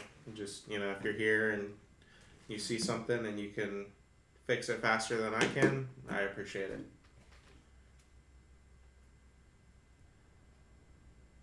If I time out, it's because I'm downloading terabytes of porn. That's cool. It's cool, man. I don't think you should be watching it at your age, but we expect nothing less at this point. Why do I believe that? I mean, I personally, I know him in real life, and I don't put it past him. Not only the action of downloading terabytes of porn, but like just being comfortable enough to tell us.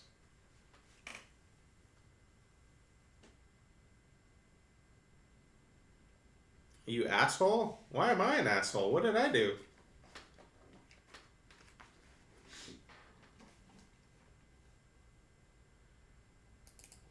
Let's see if I can make the font on this bigger. Hold on.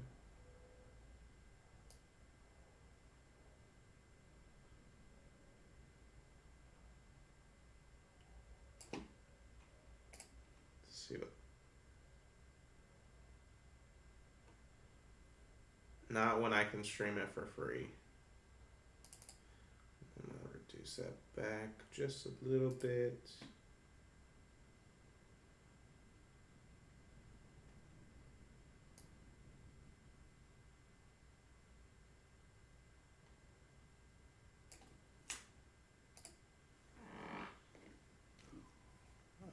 Let's see. I would never sink to that level. Not when I can stream it for free. Fair enough, man. Whatever you say. You seem highly defensive for someone who originally said they were downloading terabytes of porn. Maybe you're just embarrassed now and don't want us to know.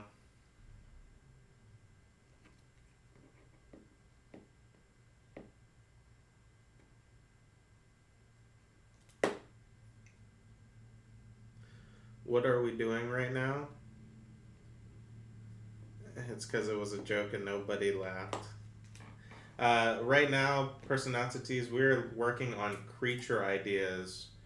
So if you have a monster or creature or enemy type that you'd like to drop in the chat, flesh out on Saturday, go ahead and drop it. Also, we're talking about before D&D's porn addiction. That's true. What we're officially doing is working on monsters. Unofficially, we're talking about how he has a porn addiction.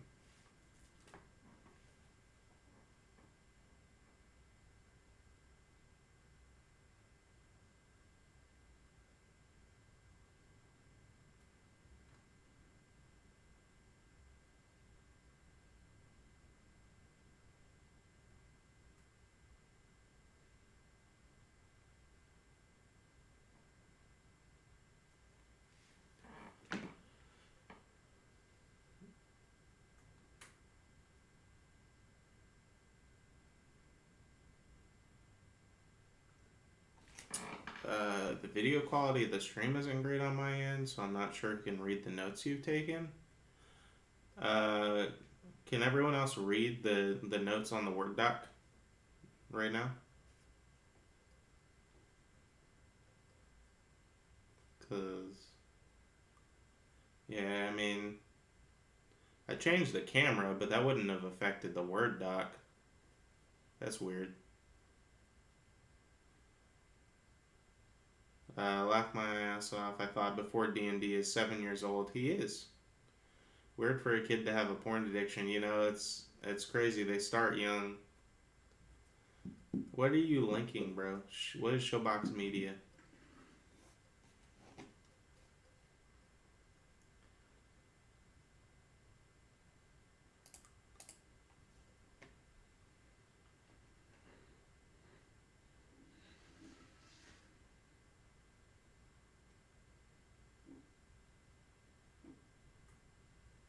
What did you link this for, bro?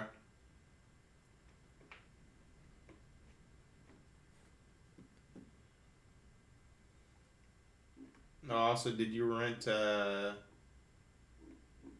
Monte Carlo or Monte Cristo? The Count?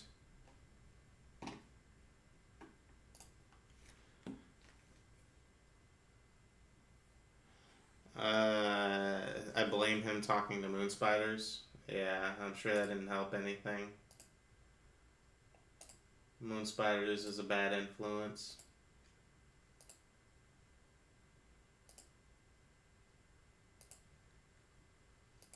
For sure.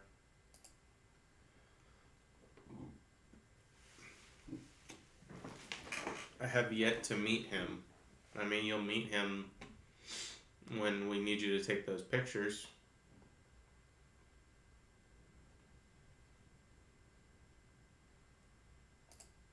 That's for sure. Thanks, bro.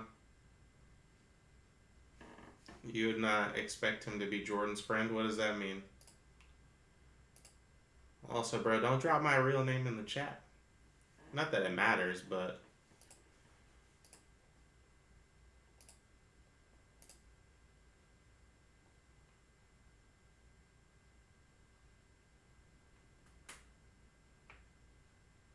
Bro is too funny for you. Only you think he is too funny. What is your name? Jordan? Shut up, you know what my name is.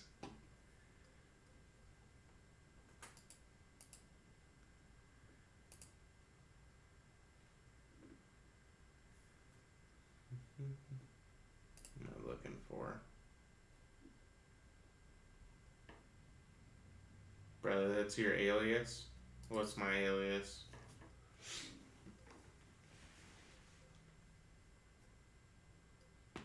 Jordan? It's not an alias. It's my name. Just because it's my middle name doesn't mean it's not my name.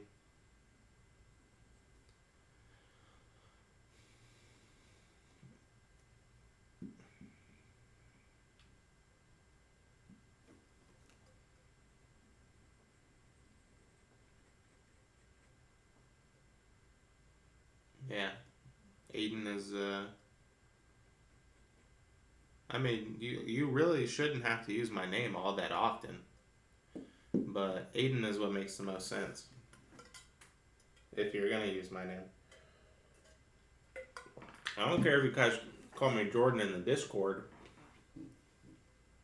And like I said, it really doesn't matter, but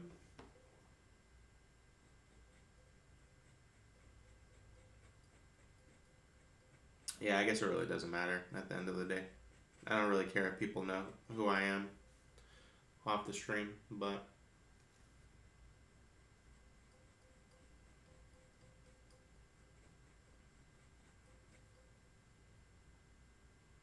yeah, I go by my middle name IRL. I have like since longer than I can remember. Apparently, I told my mom at like 3 or 4 years old to start calling me by my middle name. And it's just stuck ever since.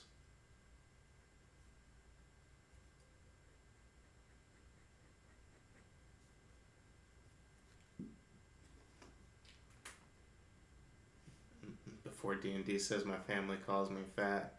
Hey man, how's your diet going? They won't be able to call you that if you stick to your goal. Catboy says I went by my middle name back in high school, then I moved back to my hometown.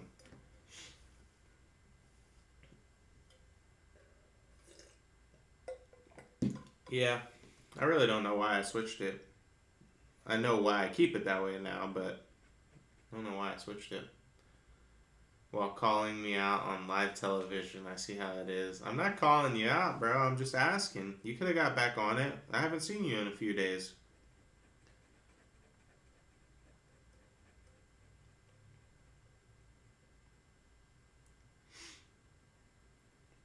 What's y'all's obviously it's very off topic. What's y'all's favorite food? Or like favorite restaurant, I should say. What's your favorite place to go eat? I'm not eating terrible. Bro, what's your net? How much weight have you lost since we started the thing? Because I definitely get the sense that you fell off the wagon, bro. Correct me if I'm wrong, but it feels like you fell off the wagon. I refuse to weigh myself. Okay, so you not only fell off the wagon, you fell off the wagon so hard that you stopped keeping track of it. That's what that says. And I don't care, man. If you're happy how you are, that's fine too. You're not fat. I don't want you to think I'm saying you're fat. Your family's gonna call you fat, but you know that's family. But I have 18 more pounds to lose to hit my goal. Yeah, when you weigh yourself, you round down from like to the nearest whole number. If the scale says 5, you round down to 4.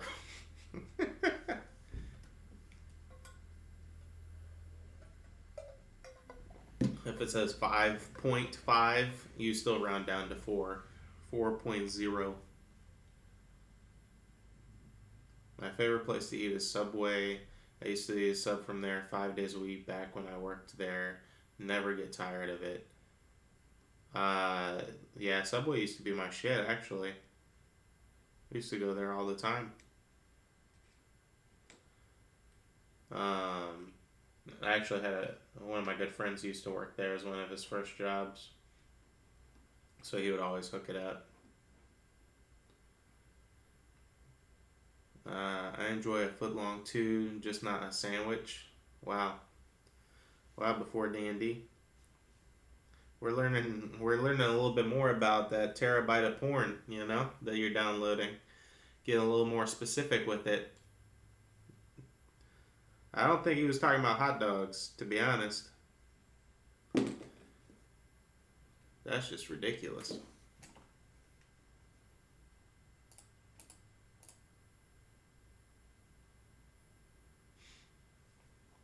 All right.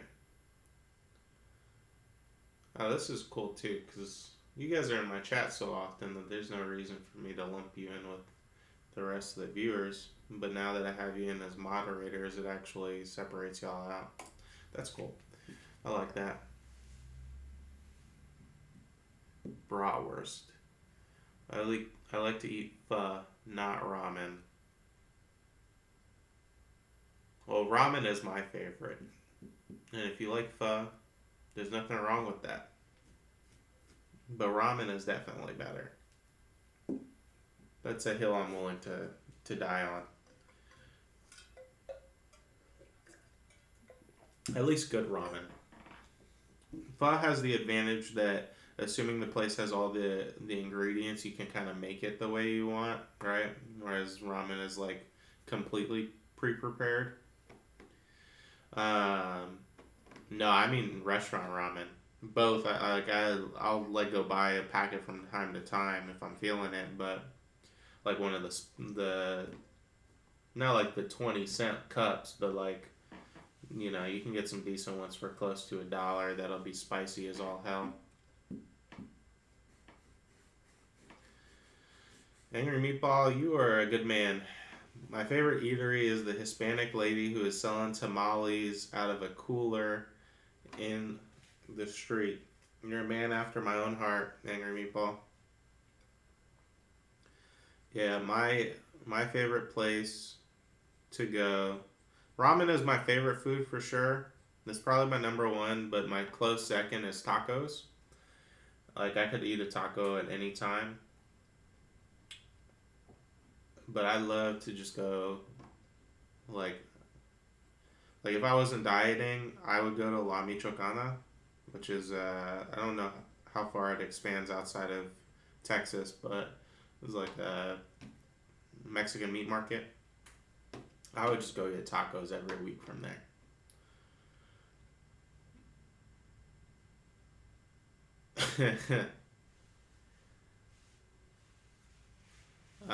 You don't think there are any restaurants that have ramen around you? I would encourage you to double check because they are becoming more popular. There's still definitely a lot of areas that don't offer ramen restaurants, but if you've never had an authentic bowl of ramen where someone cooks it for you, oof, it's game changing for sure. But that's like a once in a while thing because it's not, most good places aren't particularly cheap. They're not super expensive, but it's not the cheapest meal you can find for sure. Um, but man, spicy miso hits different.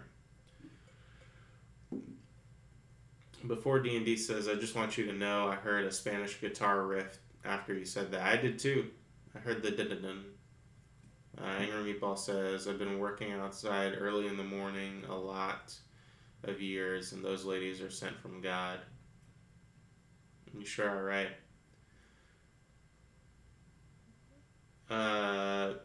If you have Chinatown, it'll be there. Well, I've never made ramen, not instant. Yeah, I mean, if you do have a Chinatown, there's probably going to be a ramen shop somewhere around it nowadays. There's a good chance.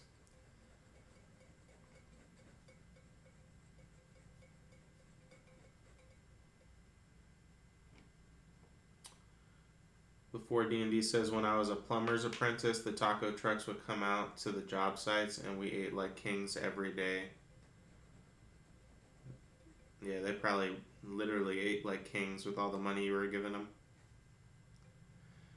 Oh, bro, tacos sound so good right now.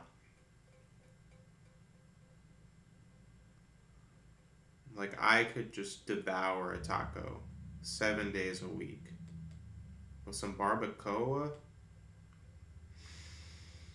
Oh my god.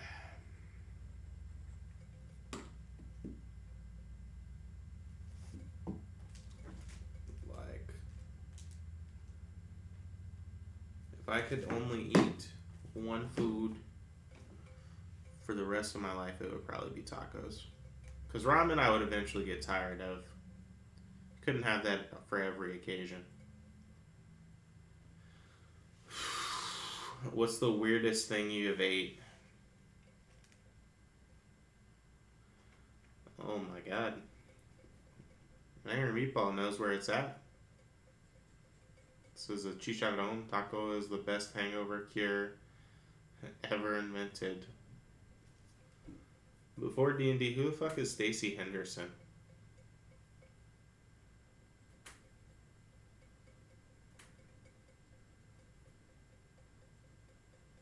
It's the weirdest thing I've ever eaten.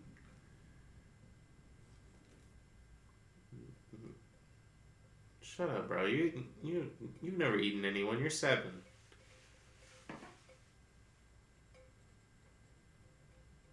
And what kind of like generic ass name is Stacy Henderson? That's an NPC name if I've ever heard one. Mexican food was worth coming to the United States for. Yeah, bro, you're not lying. Mexican food is the number one cuisine. Because you just have so many good options.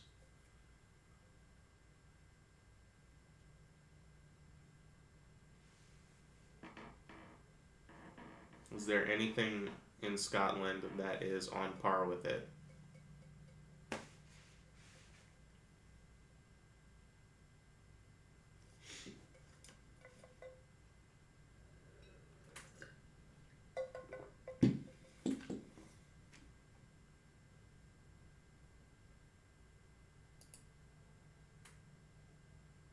Is it really? A lot of good Middle Eastern food and Indian food there. That's interesting.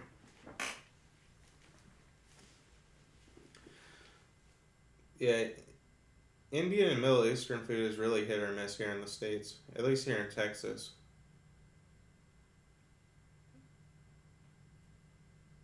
Haggis can be good or it can be shit. There is some... Yeah, it's okay. There's not a lot of great Middle Eastern food.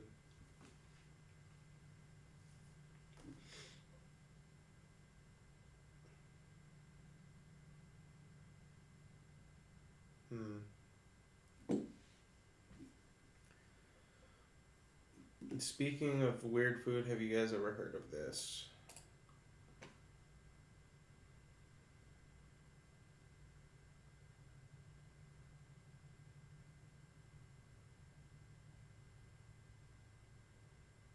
What the actual fuck?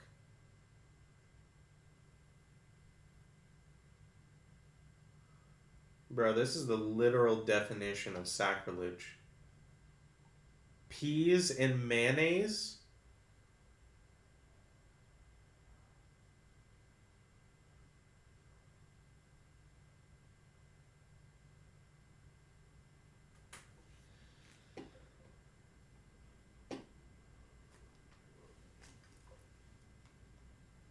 I like the the tweet though. Pineapple and non-pineapple pizza eaters must put our differences aside and defeat this evil.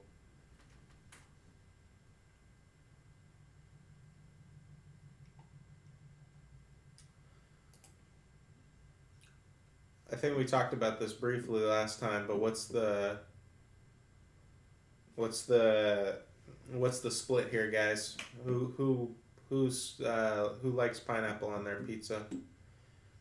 I am heavily in favor of pineapple. I think me and Catboy talked about this last time. Pineapple and pepperoni, maybe, if I remember correctly. Hell yeah.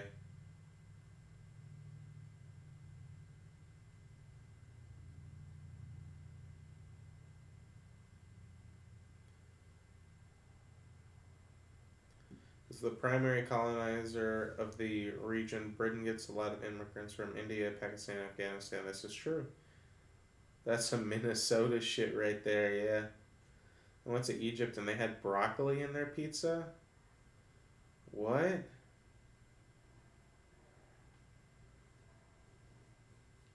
Oh, that's fucking gross. Broccoli on pizza? Angry Meatball says, I don't know that I've had it. To be honest, I'll try it the next time I want to get back to you. Yeah, if you do a custom one, I'd recommend doing it with just like pepperoni and pineapple. Normally, they'll do ham or Canadian bacon with pineapple. Like if you order a Hawaiian style pizza, is what they call it. But I personally think that pepperoni and the pineapples are a much better match. But either way, it's good. Pineapple is God's way of punishing man. That's a strong feeling about pineapples. That doesn't necessarily make a lot of sense.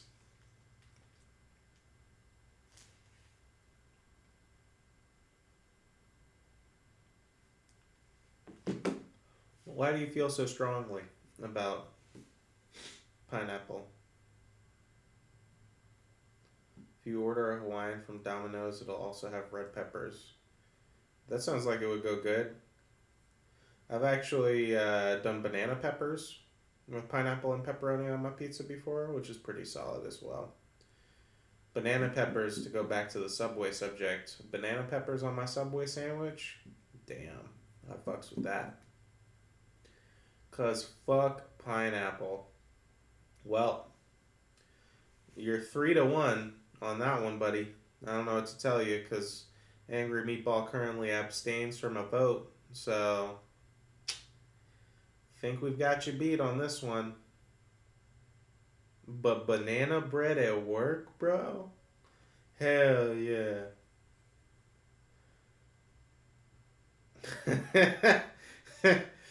Cowboy says, I don't recommend fucking that pineapple. You think, not that it'll matter, but do you think I would get demonetized on a YouTube video if I have the word fuck in the title? Is that something that'll flag demonetization? Because that would be a great episode title. I wouldn't recommend fucking the pineapple.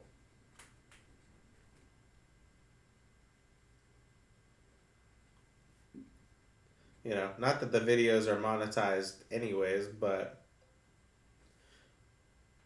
just something to know. Gotta warm it up in the microwave. Yes, probably, likely. Yeah, I figured, you know. Just thought I'd ask. Well, you just gotta get clever with it, you know? Just say, I wouldn't recommend sticking it in the pineapple. No one's gonna figure that one out.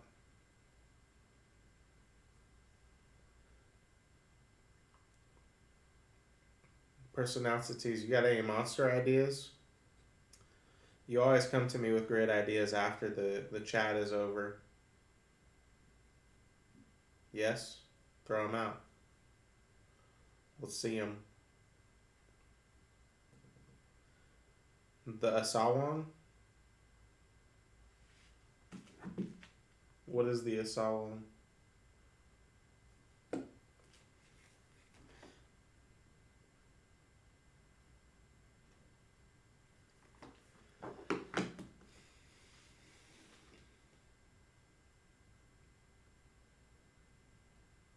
It's difficult to tell with the arcane mystery that is YouTube. That's for sure.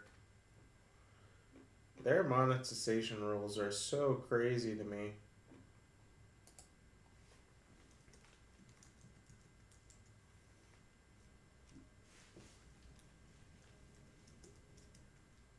Okay. So one thing we would have to figure out is that shapeshifters already exist within D&D in multiple ways. So I mean, obviously we can make it unique. Hey, Angry Meatball, you know your shit. Oh, now I remember you telling me about this. It's been a while.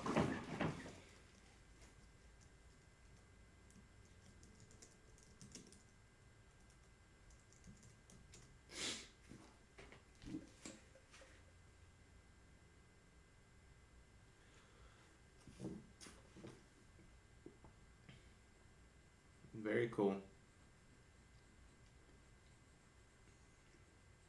So what causes an asawang to exist?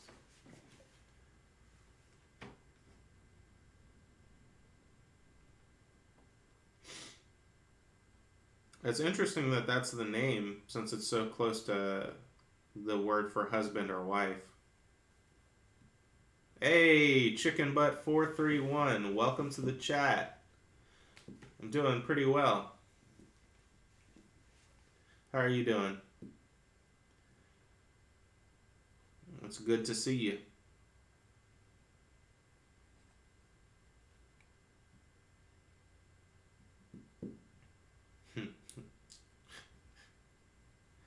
How many times do you enter a chat and someone says, "Guess what, chicken butt"?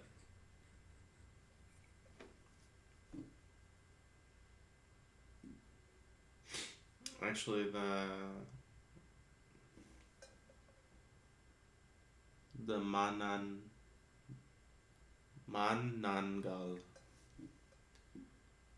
No one, honestly. Yeah, probably not. It's a little too cheesy, but okay. Yeah, go ahead and put it on the Discord. Manangal. It takes me a little bit getting used to Tagalog words. I'm actually trying to learn the language, but they have a habit of these repeating syllables that sometimes trip me up, especially when they become plural words, because then they'll add additional syllables, additional repeating. Throws me off. Probably should do the right click thing.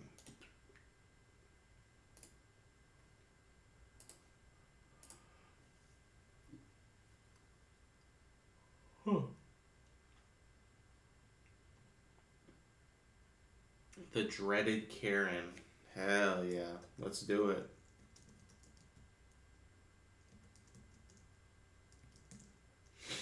Okay.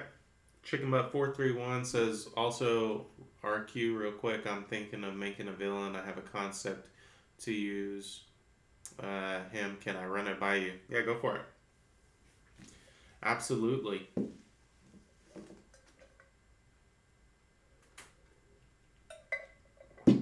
You know, we're here for ideas. So run it by us.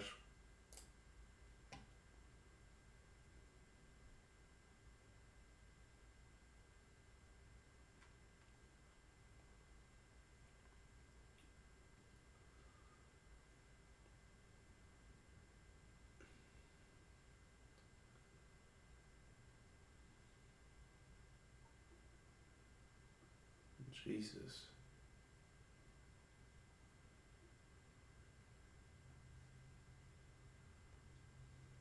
That is dark as fuck. Targeting pregnant women? Jesus. That is intense. Alright. We're a little over halfway through the stream, so for whoever's watching now, appreciate you guys being here. We're currently still talking about monster ideas for our Saturday deep dive. And our good friend Personalities just dropped a very interesting kind of dark monster from Filipino folklore. So if you like what you see, definitely make sure you hit that follow button so you can stay tuned for the next time we are live. And it sounds like Chicken Butt 431 is going to drop a concept on us. So while he's typing that out, I'm going to fill up my water real quick, and I will be right back.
you're back.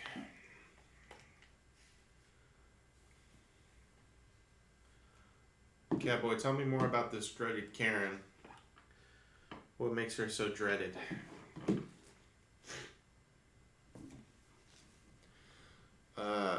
Does anyone recall the name of the film where a woman wants to learn witchcraft and ends up turning into a Mongol? I do not.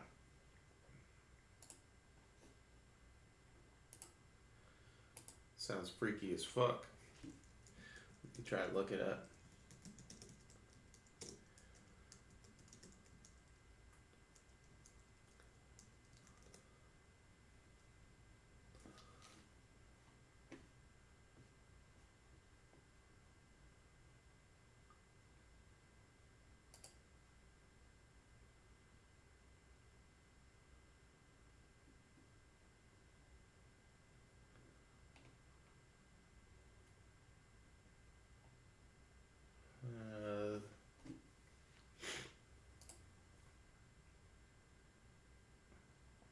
Mystics of Bali.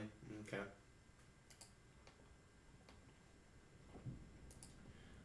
You found it. Alright, so Chicken Butt 431 says, so basically I was thinking of making a villain be a contractor, so he's asking the party to go to a place, grab artifacts and stuff to power up his group. So basically just using them, and by almost to the mid-game, I'll be dropping hints to see if they will get it before I reveal. Okay, so my first question would be, and I think you talked about this last time you were in the stream, so correct me if I'm wrong. I think if I remember correctly, the party starts at level 5.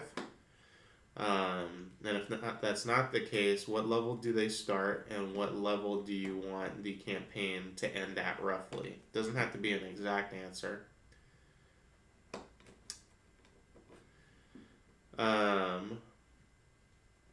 Okay, so they do start at level 5.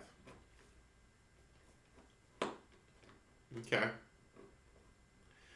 And so basically he's using them. So 5 to 17, is this going to be your big bad, or is this a lesser villain in the story? Aaron Meatball says Mystics of Bali. Mystics in Bali. Okay. I got you. Was it a good movie? Did you watch it, or is it just something you heard about?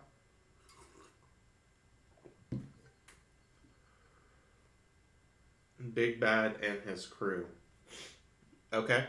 So the party is going and grabbing these artifacts and returning them to them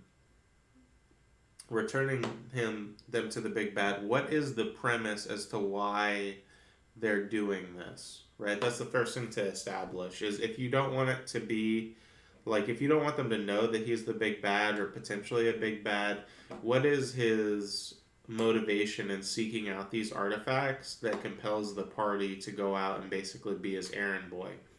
Is it just that he is interested in rare artifacts and the party doesn't know their value, and he pays well, right?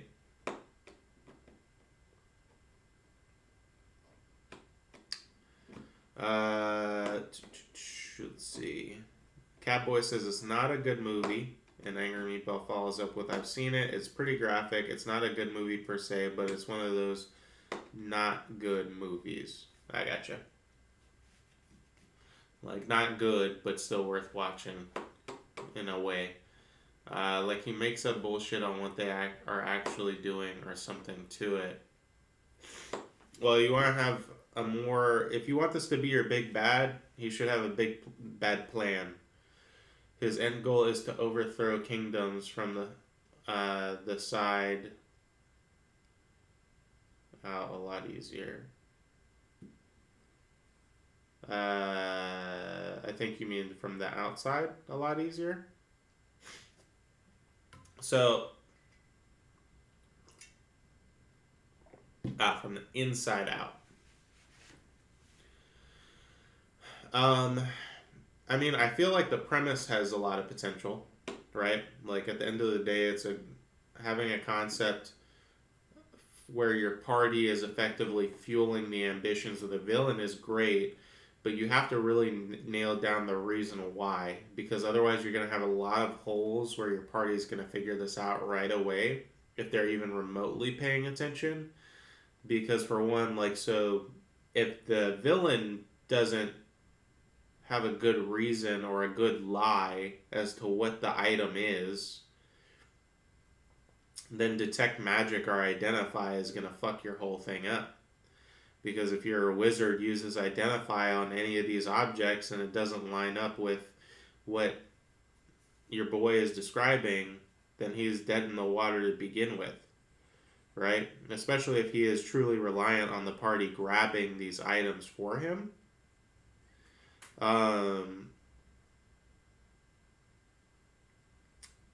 Yeah, I mean, none of them have identify or anything. So is it not? Yeah, exactly. Yet is the key word. And there are other ways that they could figure it out as well. Unless, like, so here's the thing that I would definitely not recommend doing. You don't want to limit your party's ability to solve the problems in unique ways or in ways that make the answer come sooner, right? Like, if your party gets a scroll of identify and they identify the object and they figure out that the guy's been lying the whole time, they should be able to do that, right? Like, that's what D&D is about, is finding creative problems to challenges. So you just want to make sure you give a decent amount of thought that if this is your big bad and you're having them play from levels 5 to 17 and this is the big bad, this logically means that your villain is set up to handle, by the point you get there, a party of level 17 adventurers. So he's not a pushover, right?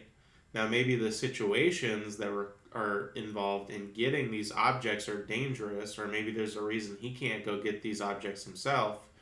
But you would need a reason for the party to do it, for one, and then you would need a reason that he needs the party to do it.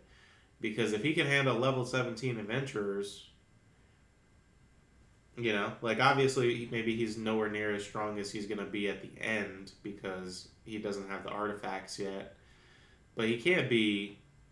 I mean, you could make him a weakling too. I don't know, but then you really have to make that compelling and convincing, because if you're tying it so closely to the player's actions, like, what if they just don't give him the artifact? Like, forget everything else. What if the party just shows up, finds the first artifact, and they say, "Fuck this guy, we want to keep it," even if it just puts jelly on our bread, like you said it does. It does nothing. We still want to keep it.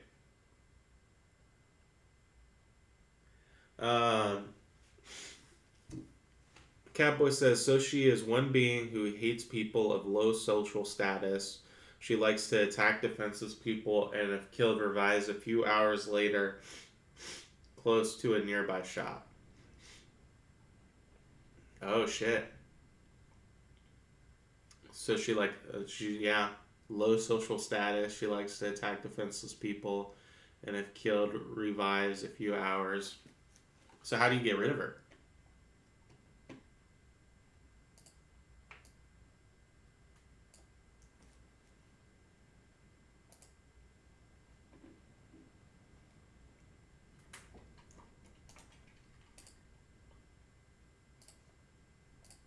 Okay.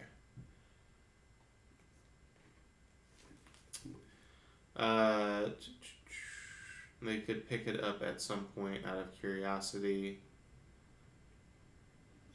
Before D&D says, I would show them as soon as possible. I had a kind of similar thing, but I had the villain be a DMPC in the beginning, and when they found an artifact, I was going to have him grab it and reveal himself and dip. They would then spend the rest of the campaign tracking him down.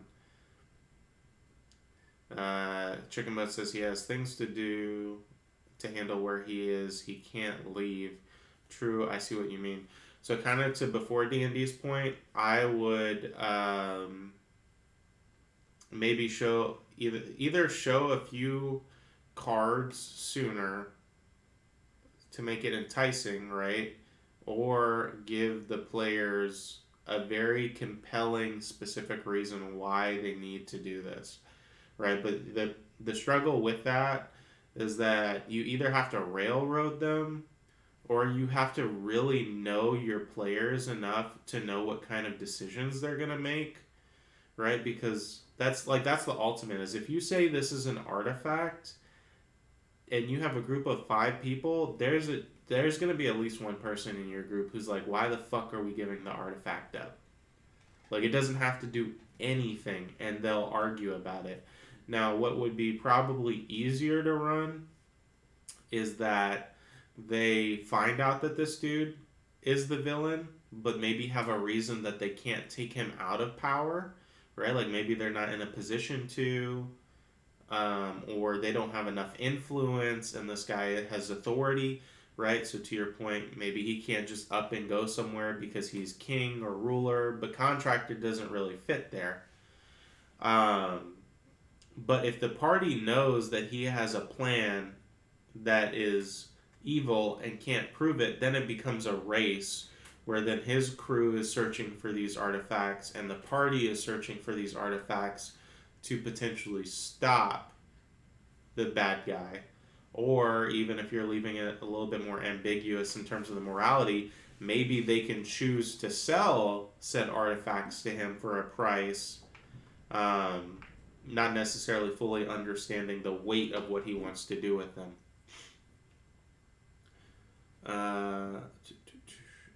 Angry Meatball says, and after a few levels, your party will start asking questions about why they're getting these things, especially if they seem useless. Catboy says, if only that was known.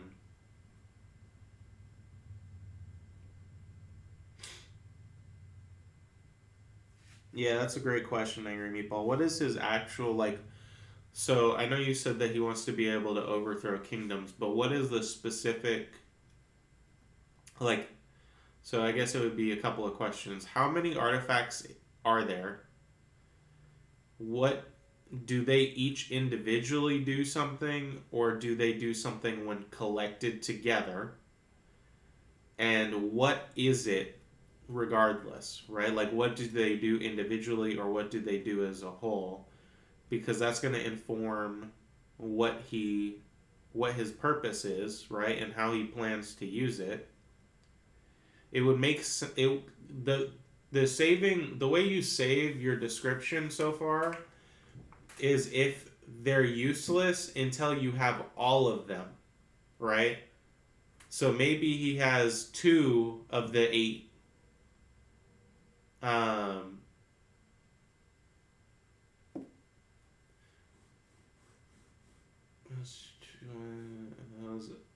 About how to get rid of Karen. No, I knew what you meant, Catboy. Yeah, I know what you meant.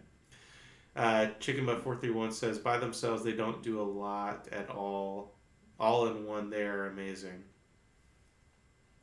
I'm not sure what you missed before, D&D. We're still talking about Chicken Butt's villain. Yeah, I mean, if that's the way that you want to go, I would make the items useless until you have them all. Right? Like, think like if you ever played Yu-Gi-Oh! Like Exodia the Forbidden One. The individual cards are basically fodder, but when you have all 5 pieces, it's an auto win, right? So, like, and yeah, it is like maybe the Infinity Stone trope, but he's gonna have to be very convincing to, like, get the party to fetch this. And there are a few different ways you can do it if they are useless. Once again, the reward that the party is receiving needs to be significant enough that they're not questioning it, but also not so significant that it's, like, ludicrous. What I would probably do is if you make the guy an authority figure, you say that these artifacts are maybe memorabilia that were lost from his family or from an old kingdom, right? Like, you could do the contractor thing that way too, is if you say that, hey, these are like old family relics or old relics that I want to collect for X, and he's collecting these artifacts, but they are literally useless. So when the party is trying to figure out what they don't do anything because they don't have the rest of the puzzle. And it's not until this villain has collected all of these puzzle pieces together, or the party maybe learns through lore or through these nuggets that you're dropping, that they'll realize that there's more to this than meets the eye.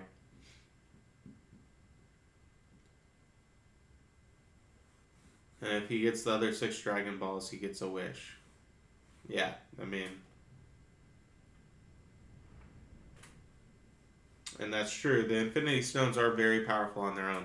But Dragon Balls is a great example because a Dragon Ball in and of itself does absolutely nothing, right? But when you put them all together, they can basically do anything.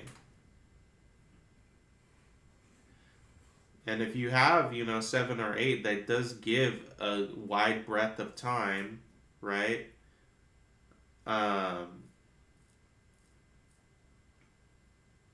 So then the scale of 5 to 17 is fairly realistic if you're weaving in side quests and individual character plots and things like that along the way. It's not a bad villain concept. You just have to have like a really clear idea of who this villain is and why he wants to accomplish what he does. But I think if you go the route of the artifacts are useless, it'll be easier. Like, truly useless until they're all gathered. So the Dragon Ball trope. Angry Meatball, let me see. They'll call him the curator. Angry Meatball says, while not useful, these items are dangerous for X reason. We need to collect them and keep them away from the public. Or, I'm here to make change. I want to topple corrupt kingdoms and bury wicked rulers, and I need to gear to do it. Help me get equipped.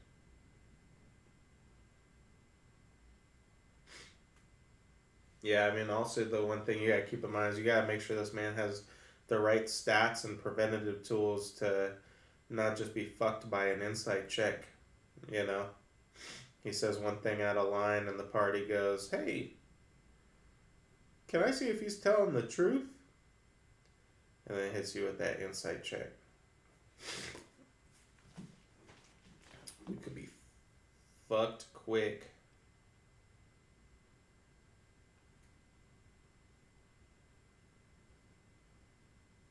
He's good on a lot, so I'm good on that.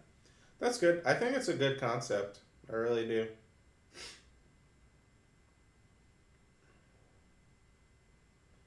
Oh, shit. Is there a Last Dinosaurs concert coming?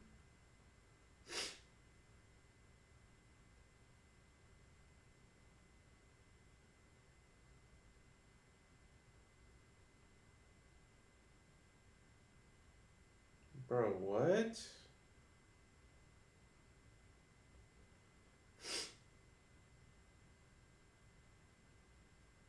No way.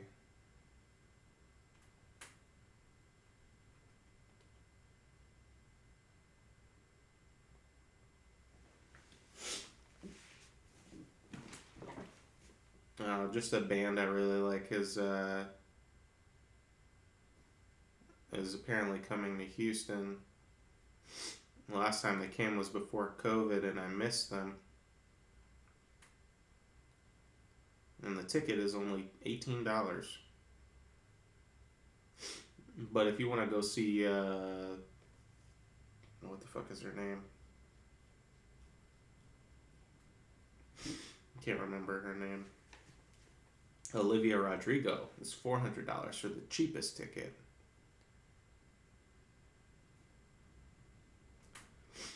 Yeah, I'm going to that. That's for sure.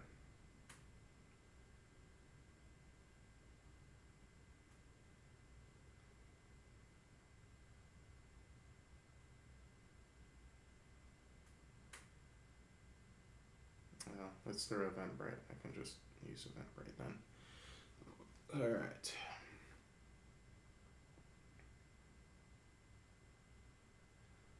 That's what is great about teleportation. What's great about teleportation, Catboy?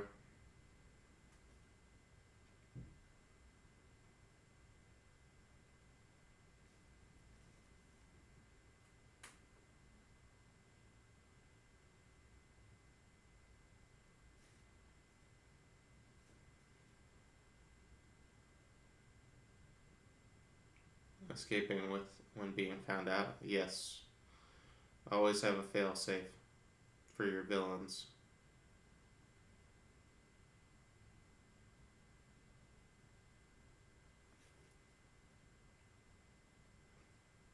Hmm.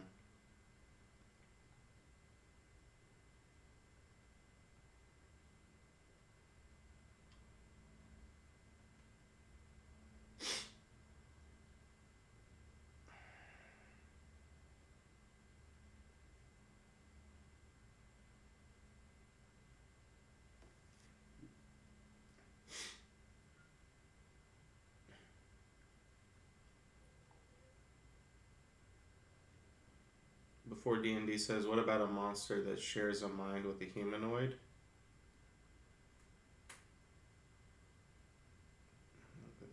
Let me screenshot this. Because I don't feel like going and grabbing my wallet right now. Make a calendar reminder. Yeah, that's what I was thinking is maybe he's talking like a parasite.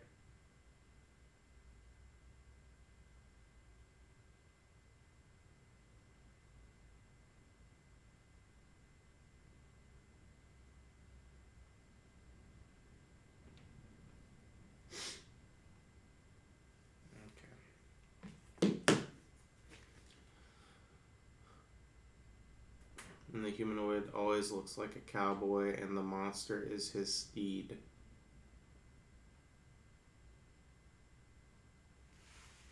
Hacker villain? What was he hacking?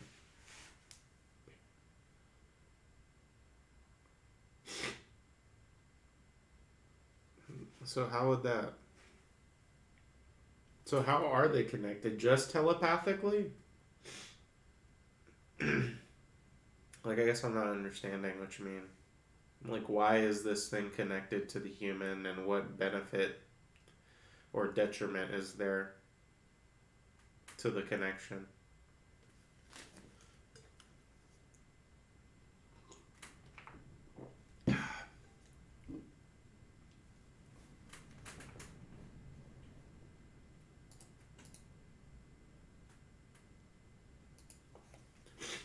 I think Chicken Butt dipped as soon as we gave him his idea.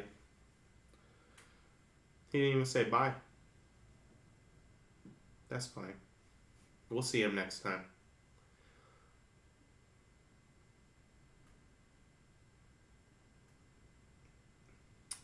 Let's see. I'm trying to figure out how to phrase it because I have the idea in my head. Fair enough. Take your time. There's no rush.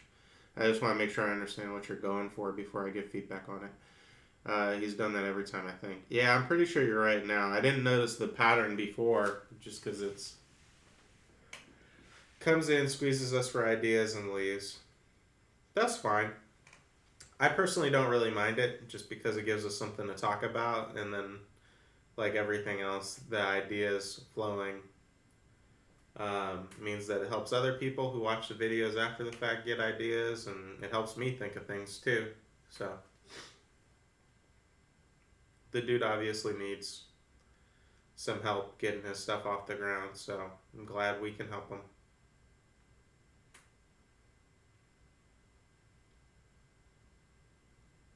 Hey, hopefully he tells his friends, generates some traffic. That'd be nice, wouldn't hurt, but we'll get there. Hopefully we can get these last followers to get to affiliate before March 1st. I really want to do that giveaway stream.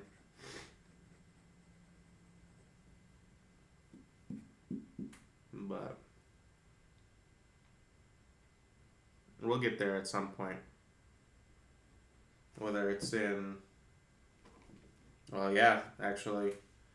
Next Monday would be the last stream to meet the goal. So between today, Wednesday, and Saturday, and then next Monday, these 4 streams will determine if we make that cutoff in time. So, with that being said, if you're watching and you know anyone who would be so inclined, let them know to follow. We got a lot of great content coming.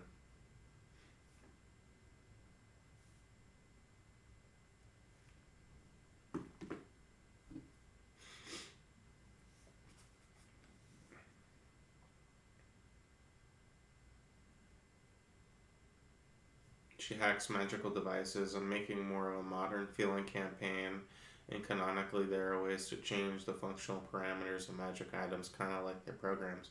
Well, that's a really cool concept. I like that a lot.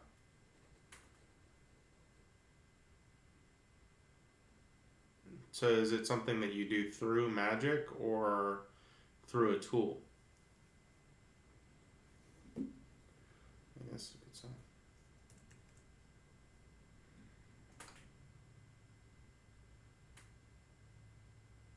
Through a tool. Makes sense.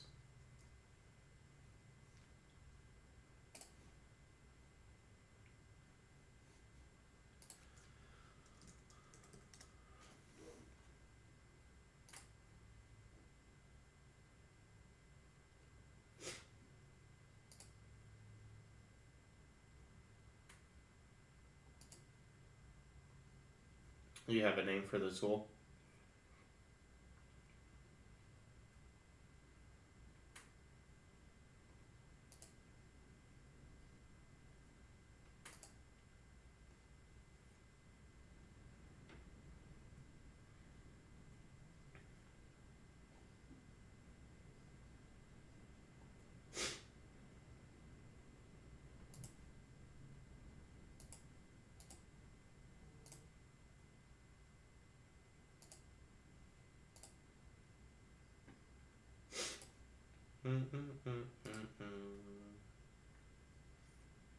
And it releases a burst of magical energy when activated, which is why I thought of the high energy thermometer. Okay, that makes sense. That adds up.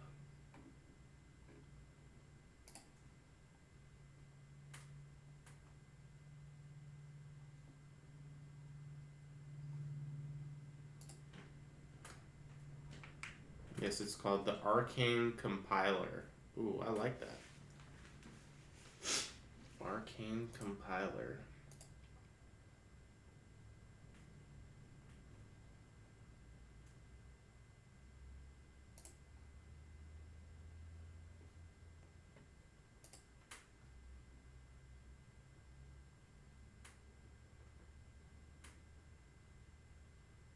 It should have let me do Apple Pay.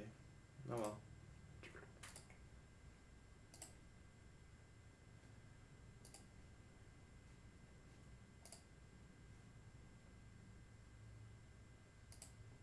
I was on my run.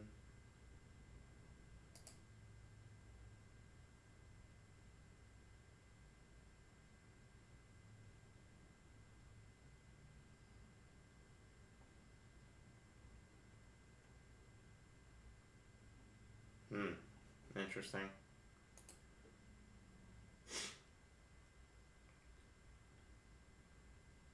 That would explain the sword fights.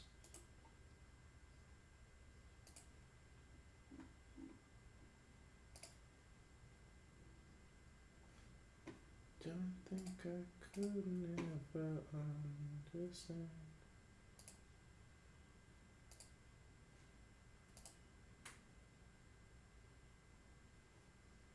Yeah, we're good on that one.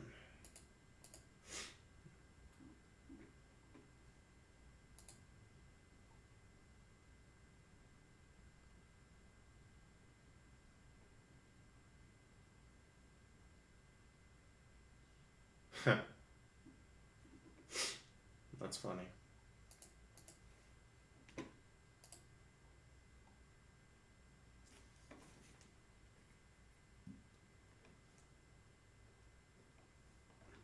That would make make sense. If it's that powerful of an item, it needs to be restricted or limited in some way. That does not surprise me.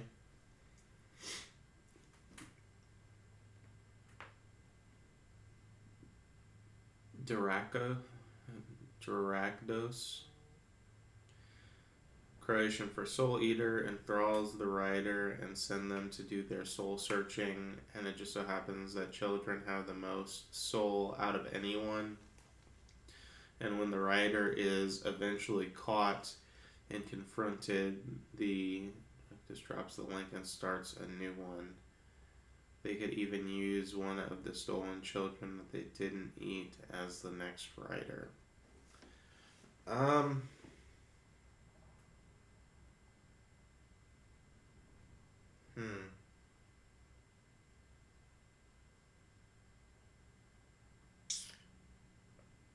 Yeah, I mean, I like the idea. I just don't understand why it would be a steed then. Like, I actually like the idea of it being like a dude who changes each time because he got caught or stopped or whatever, and then couldn't continue to harvest souls. So then the parasite basically moves on and compels a new person to kind of be the champion or figure. But a weapon would make more sense.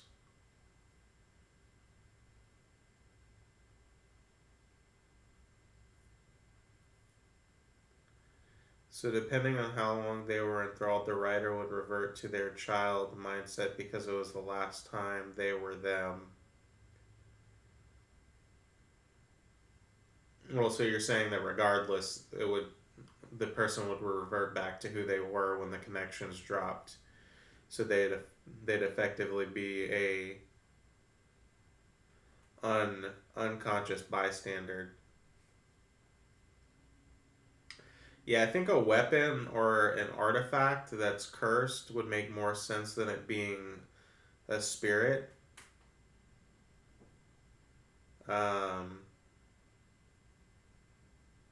and then that is a distinction you need to make, is if the mind and the soul are one thing or if they're separate.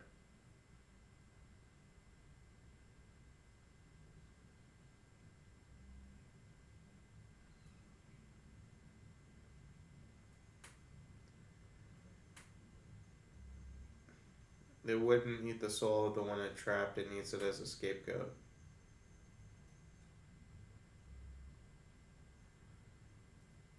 Because, like, if it's a steed, like, if it's a horse, like, where's the horse gonna go? Like, it's just gonna run off into the sunset?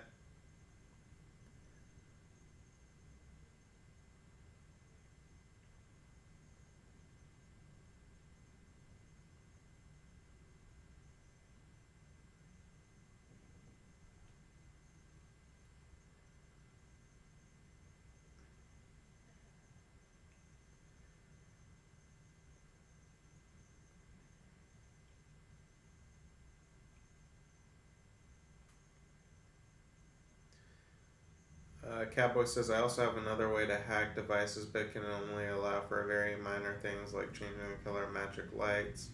It's a lot easier to do such things, but Villain wanted to do so much that Force found out how to make a compiler.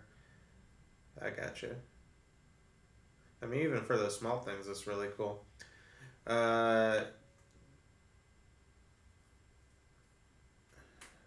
Especially if you give it to people who have like limited or no magical ability. Yeah, where it has the next writer stashed.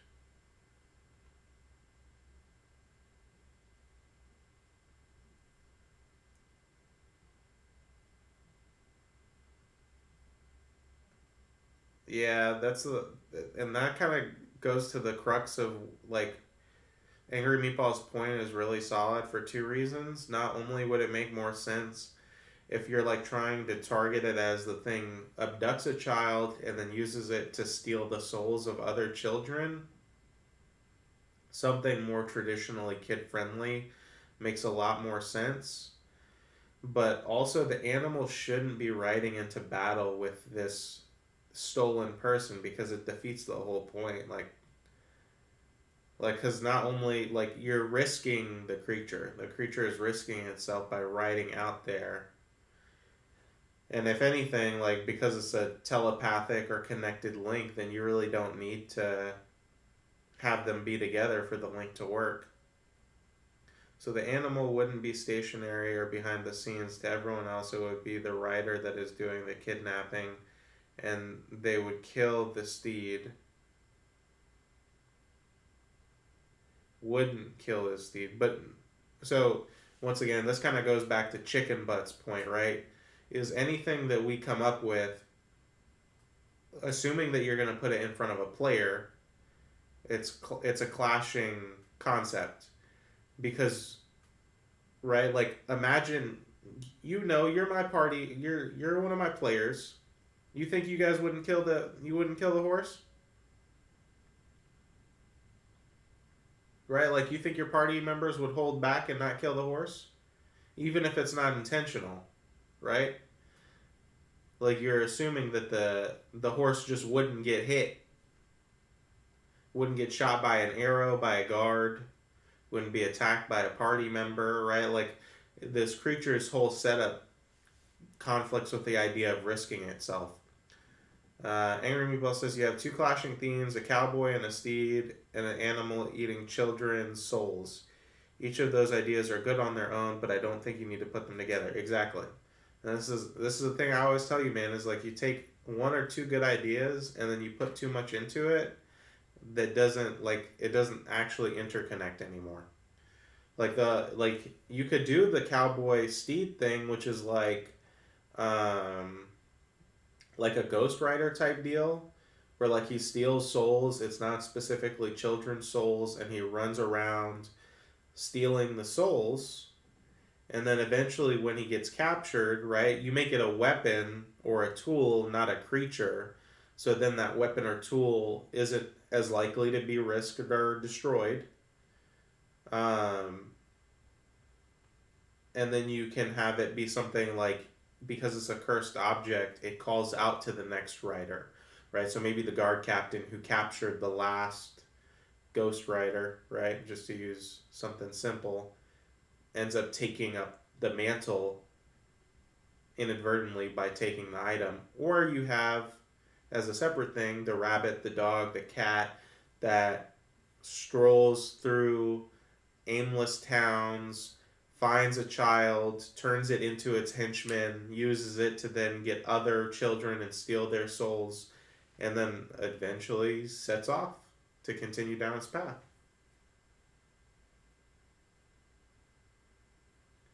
I got you. The idea is for it to be the perfect parasite. What would make this whole, in y'all's opinion? Is just separate those two ideas. Right? Like either one is solid on its own. If you're going for the cowboy steed thing, then make it an item and not a creature, right? The steed is part of the item. The transformation is part of the item. But making it a creature of any type that's riding into battle puts too much risk to the parasite. And the whole thing, like with a parasite, is it doesn't want to risk itself. It's using the host body to avoid risk, not to take on risk. So, and it's just like the thing we were talking about earlier. Actually, I don't think you were here for this part yet, but we were talking about one of Angry Meatball's ideas for spores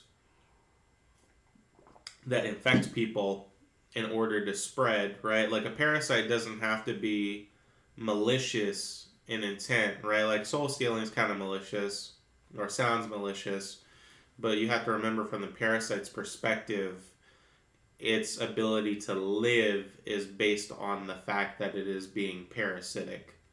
So it's not like it does it with intent, right?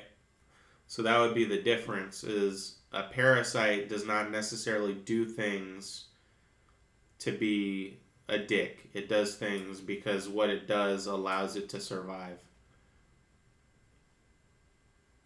Angry Meatball says, I like the idea of a horse-like creature that has almost an inflated rider that is carries in order to roam town without suspicion or an illusion of some kind. That's another good idea, right? The horse and the rider are the same thing.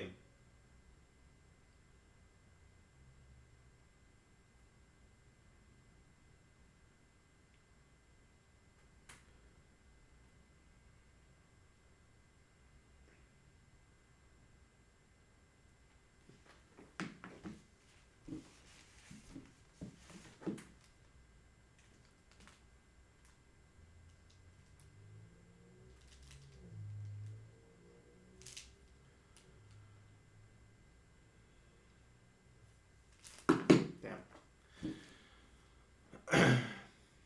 For a parasite, it could look like a cute animal that latches onto someone. It'd be small enough to hide easily and wouldn't look odd sitting in a person's lap or being carried. Or it doesn't even have to be an animal specifically, right? Like it could be a stuffed animal, right? Like if it's targeting children, this could be like a stuffed animal that finds its way into the kid's room. The kid doesn't think anything of it because they're a dumbass kid. But once it touches it, fails the wisdom save because it's a child. The thing's connected to it and now does its bidding. But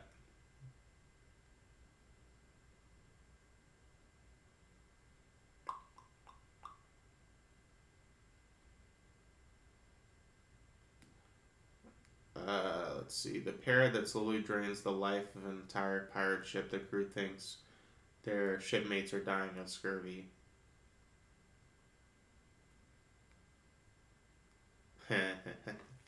Don't give Aiden that idea. Cowboy says we live to give Aiden ideas. He says that because he has a pirate character that he doesn't want to get killed from this parrot.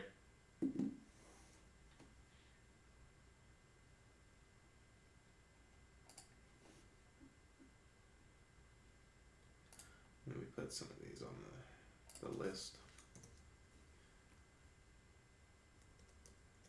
Yeah, don't pick up any random birds.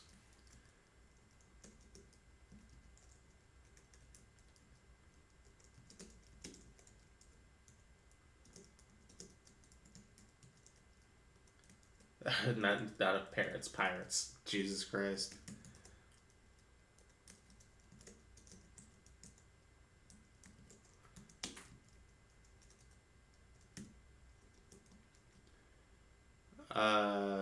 Before D&D, retype the name of the Croatian name that you used.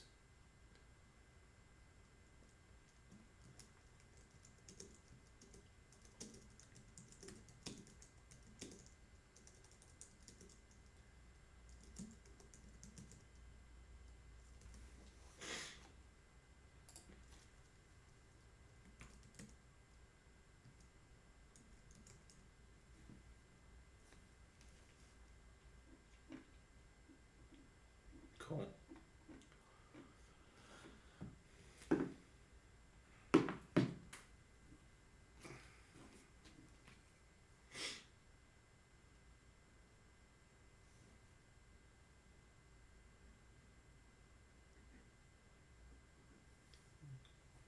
Oh, also, did you see the synopsis I sent you guys? I know I already explained it to you, but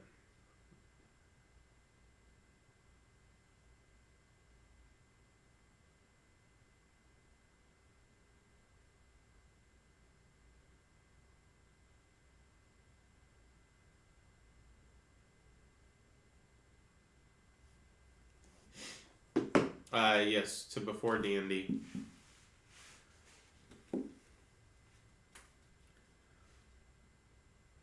Yeah, the one-shot synopsis for my players. You didn't notice an Independence Day in that synopsis. Well, that's because it's not Independence Day.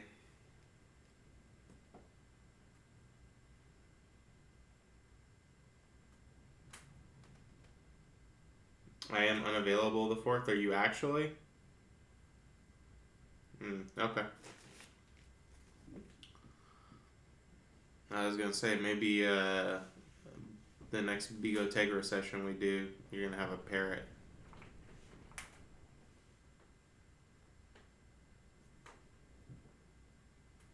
That you just cannot get rid of for whatever reason.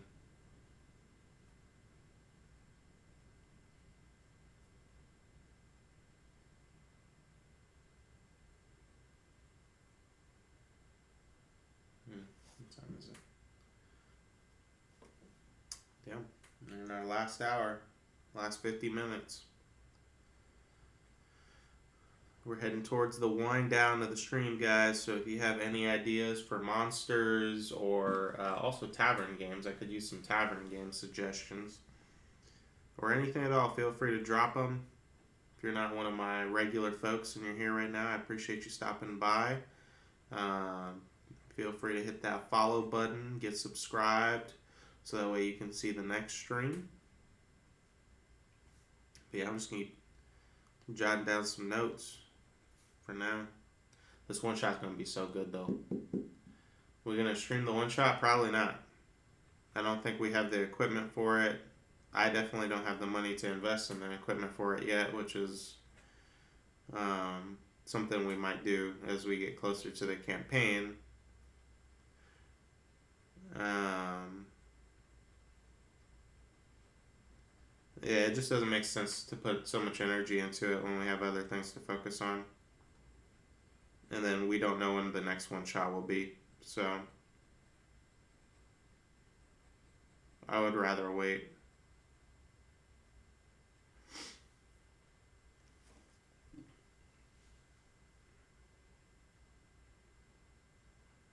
Streaming a D&D game, if you want it to look good, like, you know, if we want it to look, everyone to look as good as I look right now, because, you know, I look good, we're going to need a lot more equipment than what we have right now.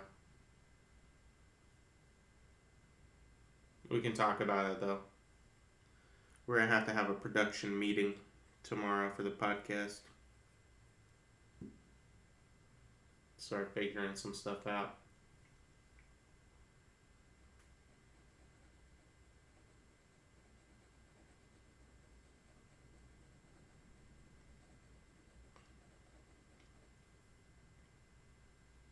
Send you a memo for, like, you mean like an invoice for the cost? I don't know how much it's going to cost, man. We can worry about that when we get our table. Oh, for the meeting? No, you'll be at the meeting. You don't need a memo.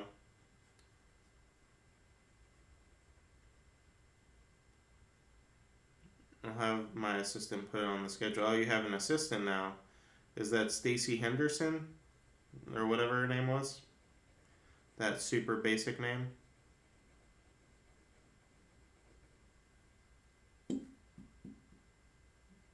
Karen D&D. Yeah. Makes sense. How's Karen doing?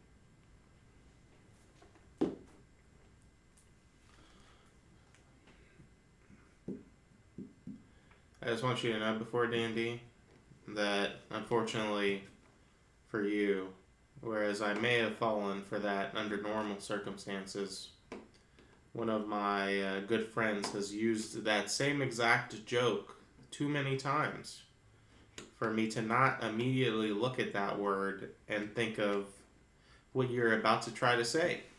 So you can Ligma nuts.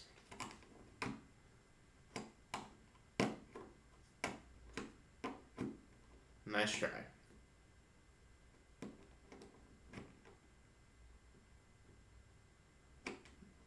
That's the title. She's fallen ill. Ill with Ligma.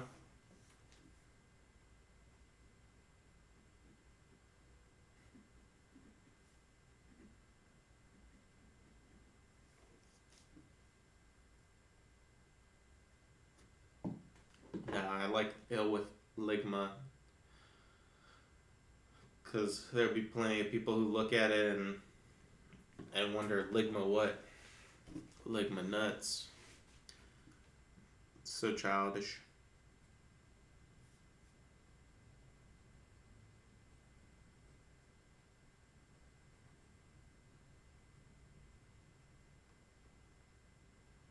My shit together, maybe.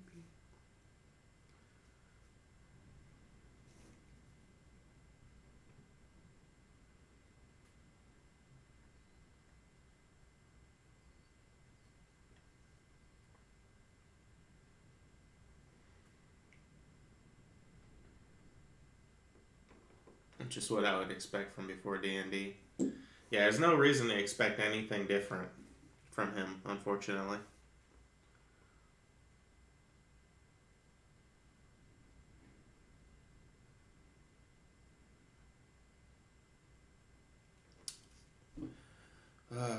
Cannot wait to get paid so I can pay someone to do the artwork for the stream.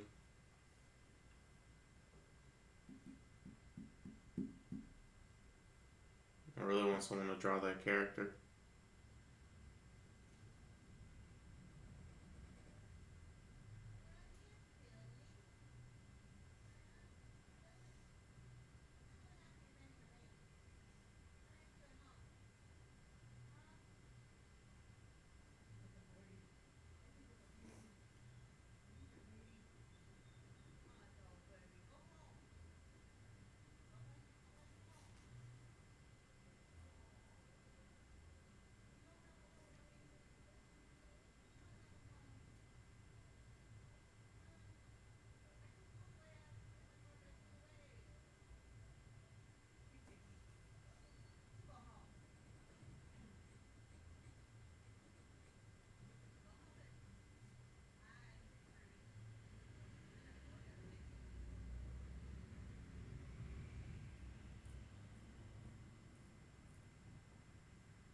The new Apple girl at work does anime. Didn't want her to think I was the only talking to her for her art, but next time I chat, I'm going to ask to see some of her work. Okay, go for it. Let me know.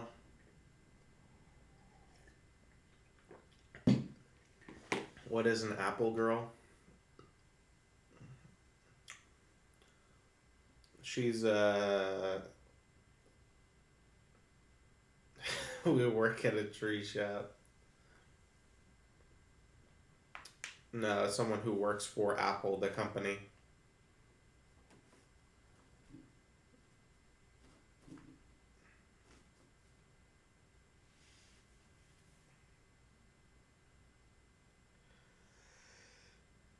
Yeah, she's an interesting character, to be honest. Nothing wrong with that. We're all interesting characters, but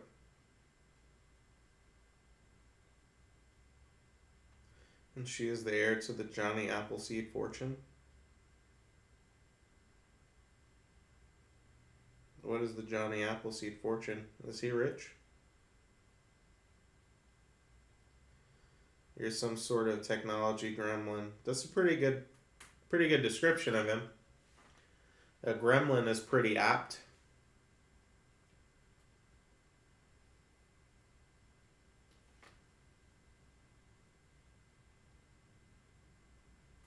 Wait, what? Or maybe a goblin. I don't know who Johnny Appleseed is.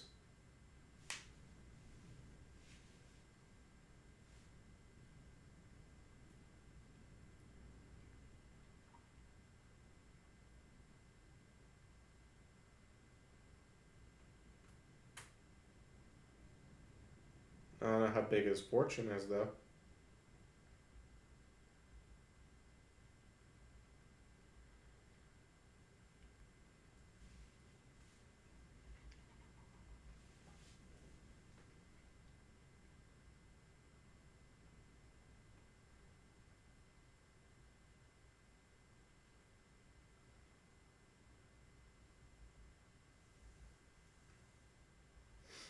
You seem very upset by the prospect of someone not knowing who Johnny Appleseed is.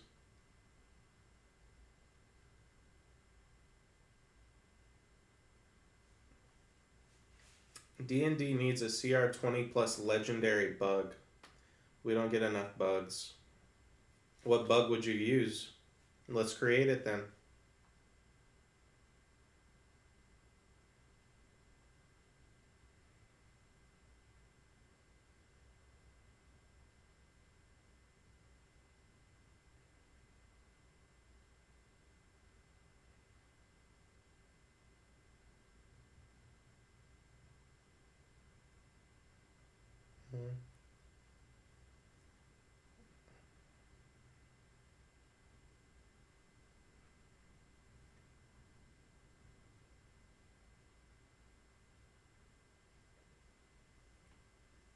You need to think about it more. Just put the idea down to work on later. Okay? Sounds like a plan.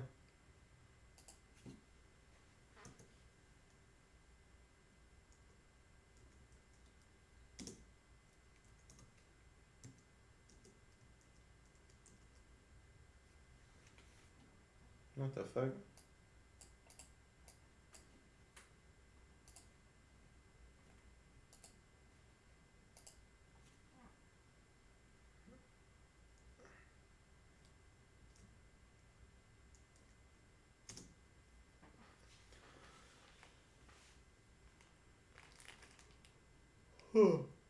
Well, I bet Dungeon Master Symposium has something that would fit in his stream.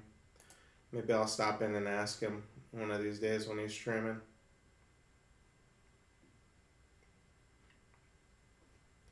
Because he's always making, like, literally all he does is Colossal Beasts from at least his more recent streams. Oh, is he streaming right now? I knew he was streaming earlier, but yeah, I guess that dude really does stream for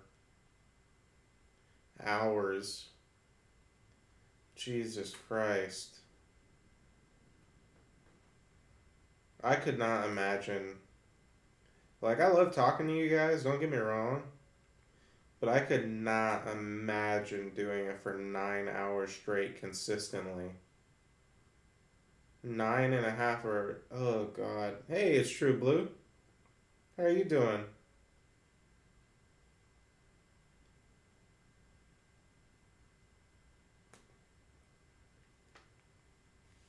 Welcome to the party.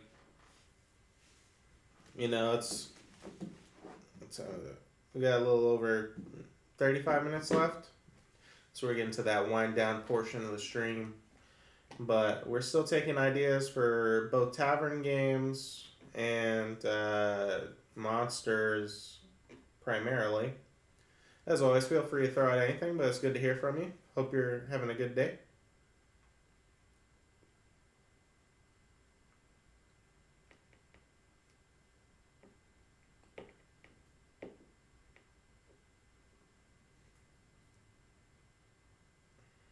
Yeah, 9.5 hours is crazy.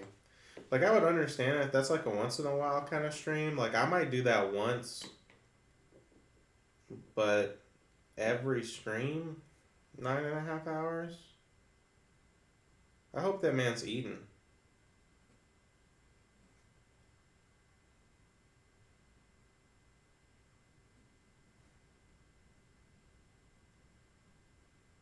Maybe I'll raid him at the end of the night if he's still going.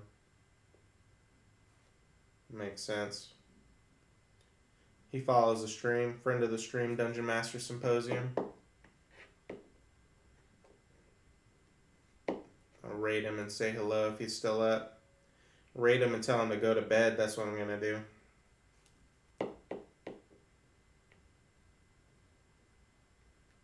Nine and a half hours.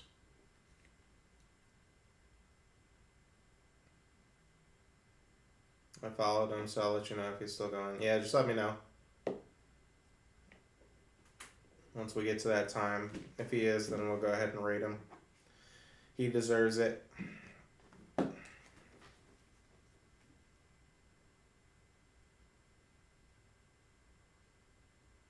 Is it just me, or is Peter Cullen the only reason Transformers is so good? Personalities is also back. She was meal prepping. Good to have you back. We've got most of the usual suspects here now, you know? Good to have all you guys here.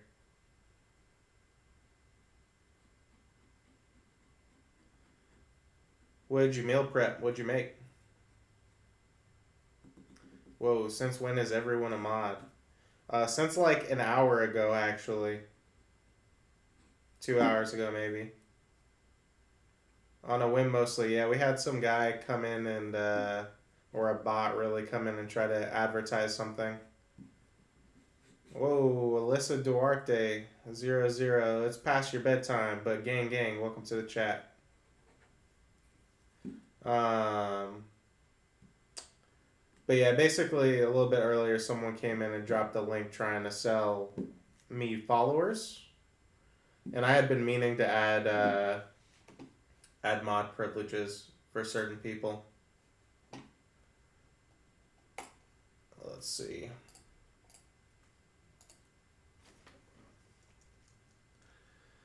Yeah. Speaking of which,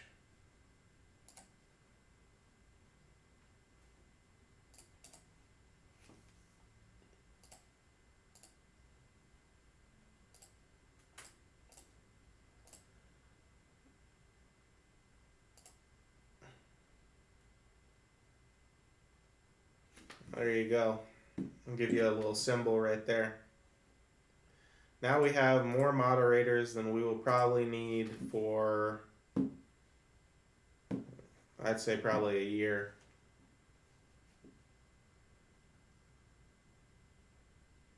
Yeah.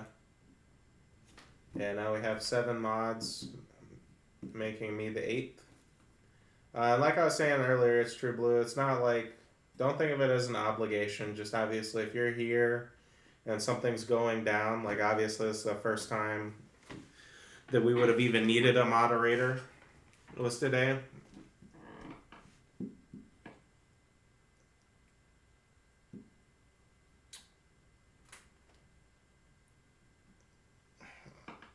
I mean, her name is in her name before D&D. There's no name dropping.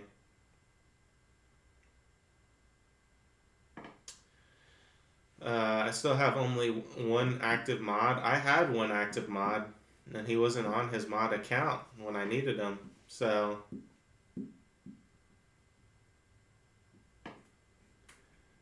and it's less that, well, yeah, it kind of is on a whim, but it's less that it's on a whim because I had every intention of doing it just when I needed mods. But really, there's no difference. Like,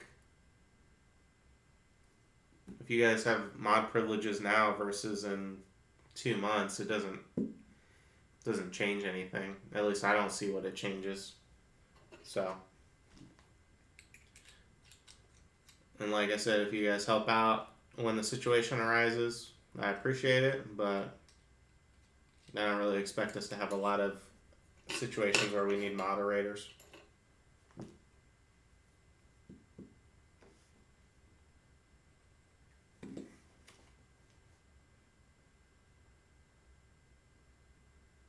Probably add some more mods when I get back. Yeah, I mean, your channel is a lot bigger than mine, so I imagine you're more likely to run into the need, but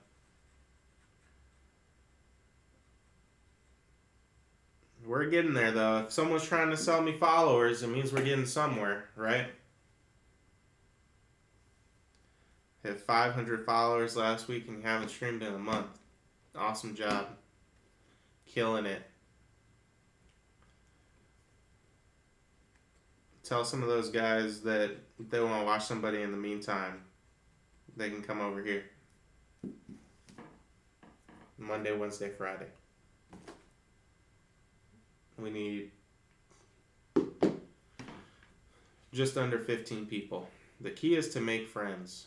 Yeah, that's fair. That's fair. I need to spend more time in other streams is what I need to do.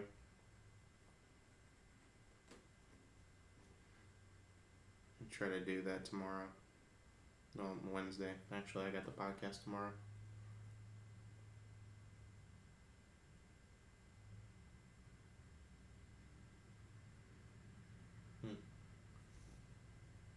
But yeah, that is the key, you know. I made friends with you guys, and now you're here.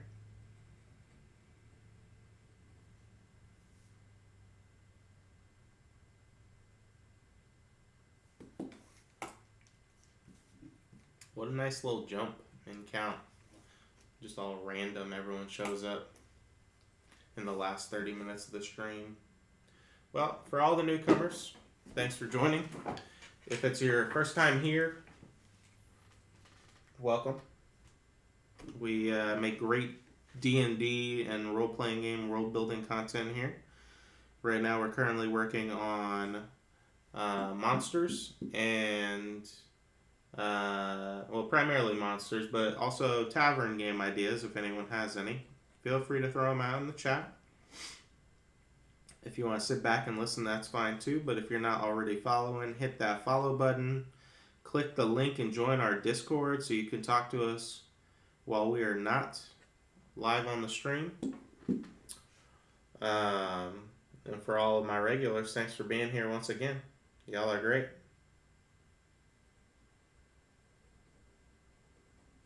Even my 7-year-old before D&D.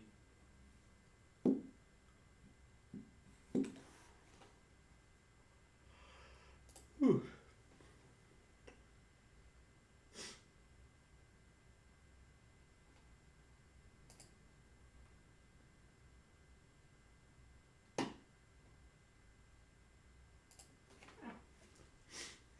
Let's see.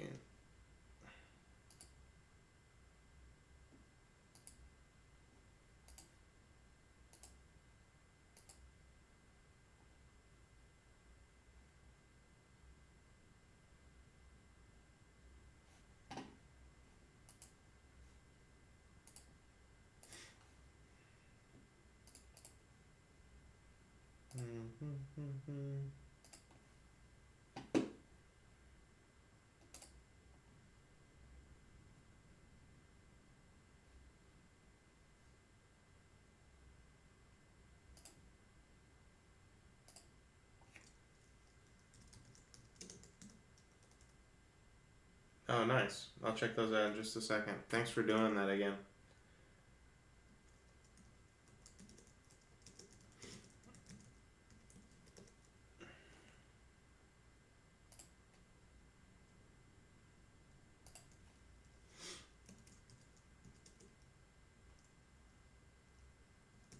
Six bots. Well, they're welcome to sit. As long as they're not doing anything. You know?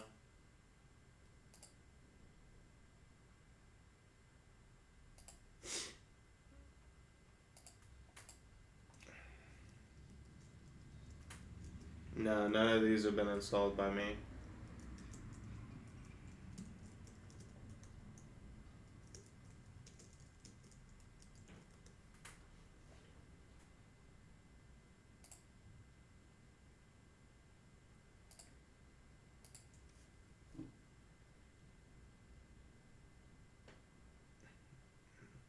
No problem. I'll probably add to them after each Saturday stream. Sounds like a good idea. Do it at your own pace. There's no rush whatsoever. I just appreciate the fact that you thought of it. Because it could use some cleaning up, that's for sure.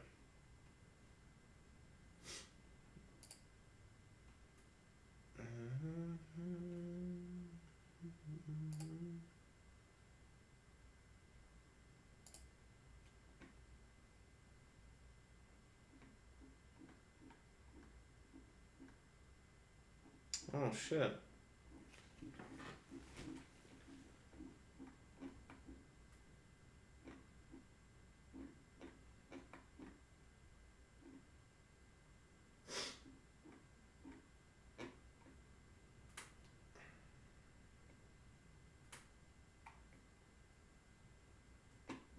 Damn. Bro, what the fuck? You've outdone yourself.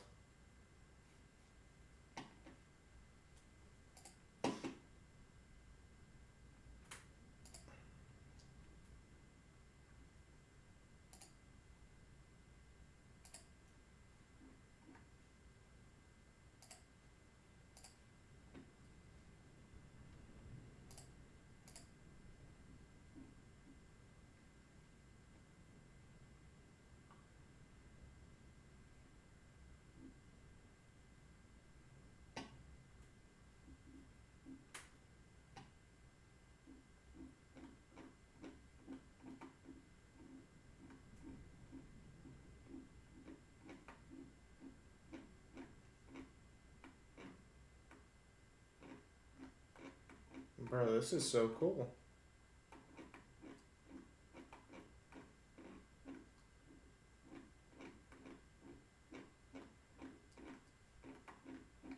Holy shit. Thank you so much.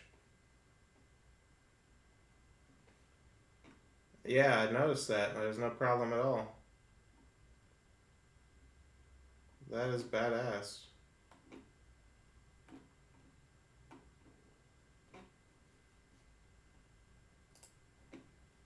Nice.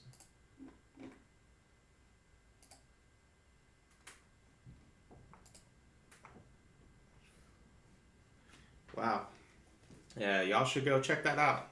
If you are a member of the Discord, and if you're not, definitely join the Discord because Catboy has outdone himself by compiling all of the data so far from our streams into a couple of very easy and manageable PDFs. I love it. The big job was making the initial docs, adding new content won't be so bad. That's fair.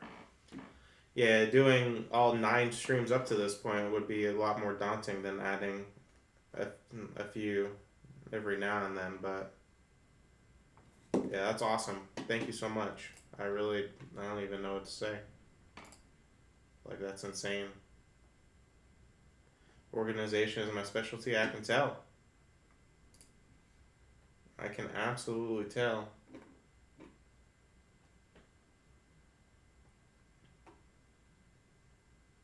That is amazing.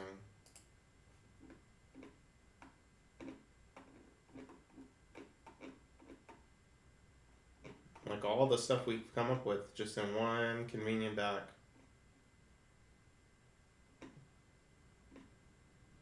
And it's got the map at the top too. I like that.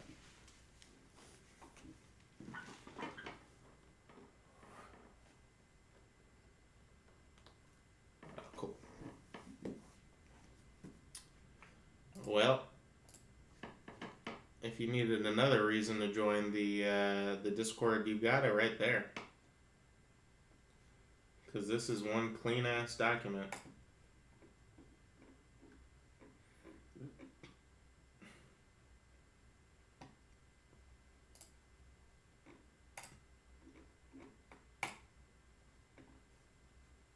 Close that out.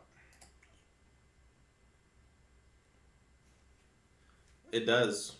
Yeah, putting the map up top was a good decision.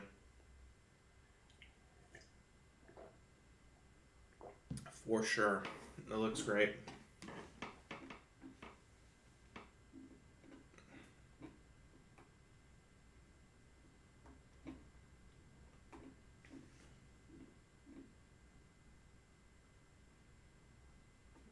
Francesca Silafrin. Hell yeah.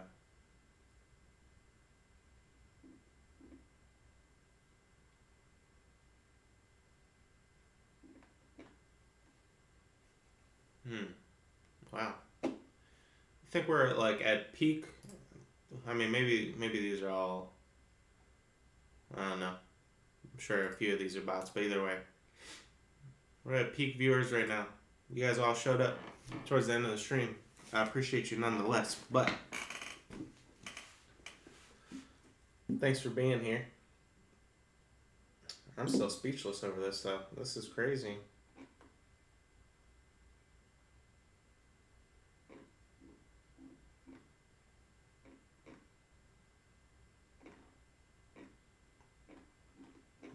it's all right there. And it's just so cool because anyone could just take this, clean doc, filter down, pick out the ideas that they like, and then expand or change or do whatever they need to off of it. But then the original doc still exists. So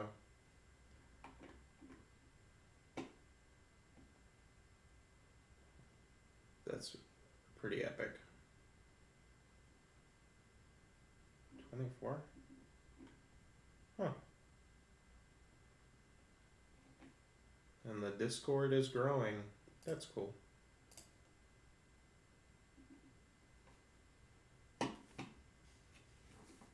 It's very cool.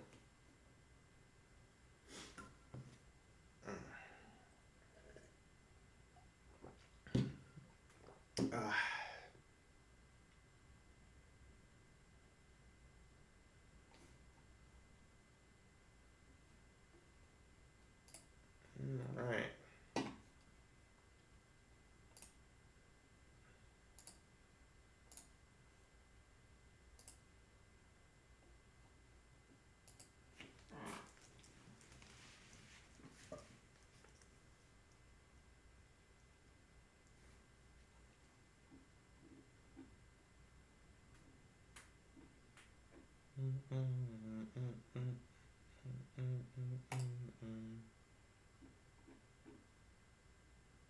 Thank you.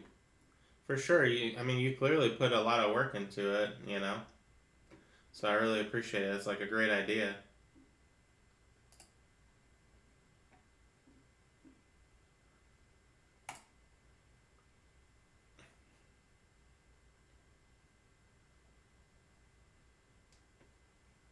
Well, let's see. What are we looking at on time? 18 minutes? Things are a little quiet, so I'm just going to be doing my nightly poster shopping.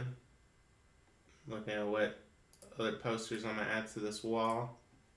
Oh, actually, quick update. On Moonspire's recommendation, I actually reached out to Displates on the last stream to see what the process was of becoming like an affiliate to get y'all a discount code.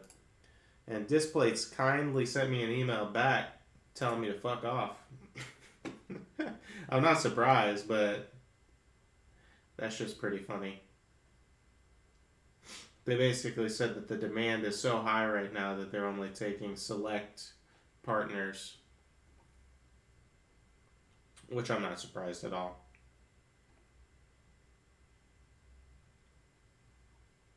But it was like a very nice way of saying, get lost.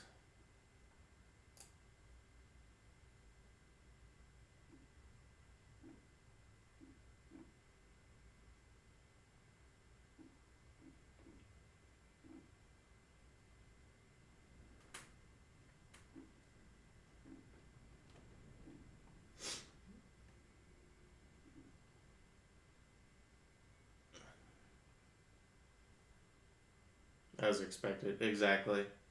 Yeah, I would be lying if I tried to say I was surprised, you know? But I was hopeful, you know.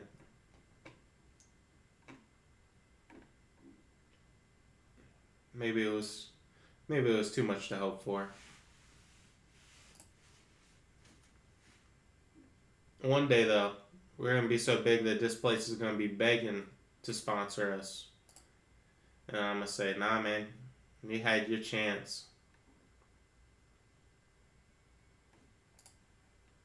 You had your chance when I was nothing, you didn't want me. Now I'm something. You can't have me.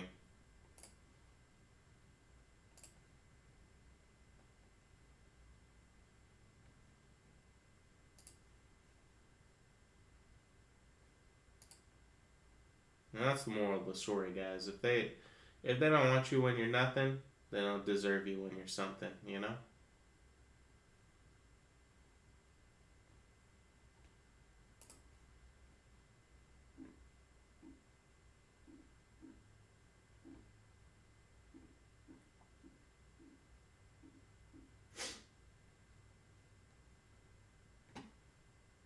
But obviously, you know, if the paycheck was big enough, maybe I'd think about forgiving him.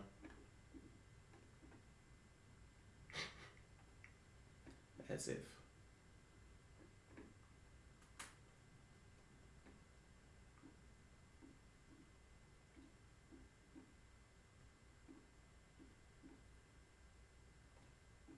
What are you guys up to tonight? I know y'all usually do some stuff in the background. What are y'all working on?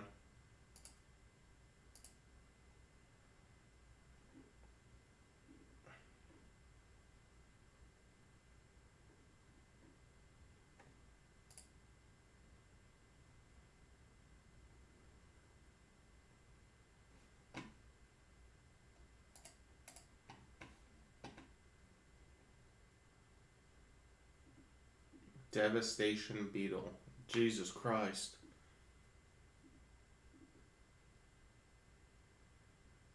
Right now I'm watching a video about Twilight. The enormous beetle from 3.5. This thing's fucking...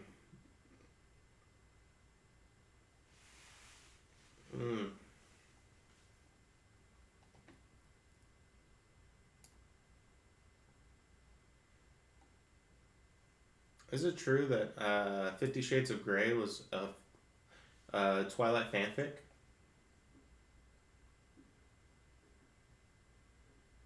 Because imagine writing a fanfic that sells that well. That you get your own movie off of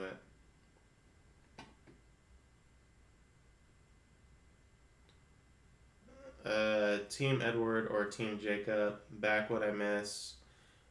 Chicken butt, if you, as far as what you missed, if you are not already in the Discord, you definitely should join. Our boy Catboy has put together a great document that compiles all the stuff that we've talked about. It's very clean, very well set up. That's most of what we've been talking about. It's just more monster ideas. Talked about an interesting Ghost Rider-esque monster. But welcome back. Right now we're in the wind down portion of the stream, so we're just kind of hanging out, throwing out some last few ideas. We got about 12 minutes on the stream. Yeah, the beetle is ridiculous.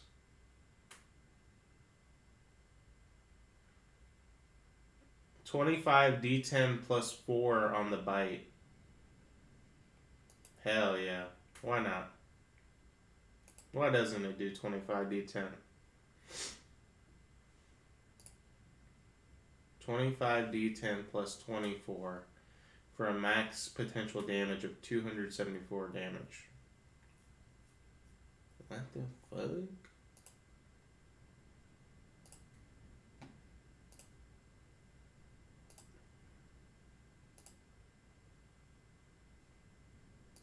Can I summon this to myself? Is there a way for me to do that?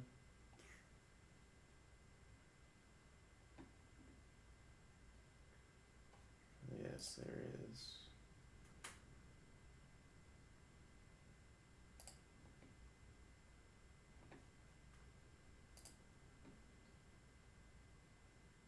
Pose.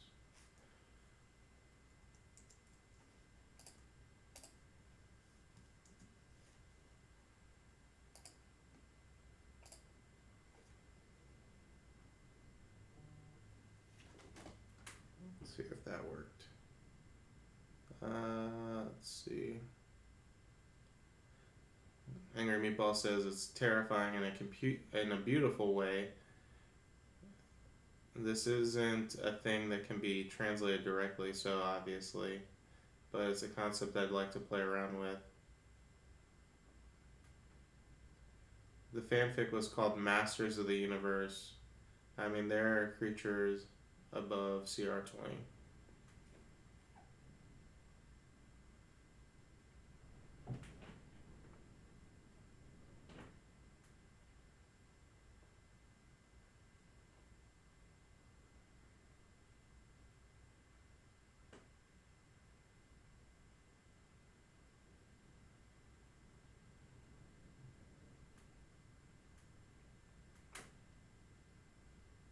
Okay. At least I have that. That's fine. What I mean is that it has a strength score of 48 and a fort save in the 80s.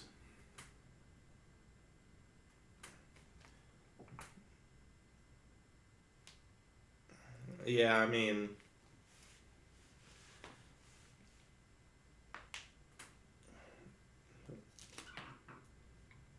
it would be hard to translate that over to 5e for sure. For sure. That thing is nearly undefeatable in 5e standards.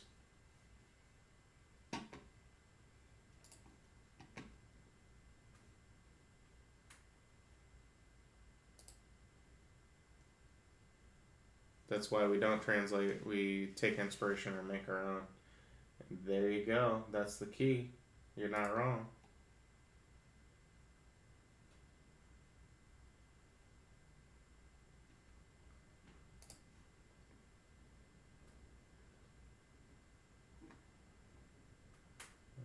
Let's see.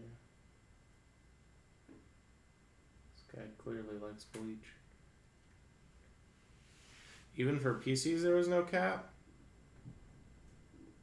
I mean, that's kind of cool. I'm not mad at that.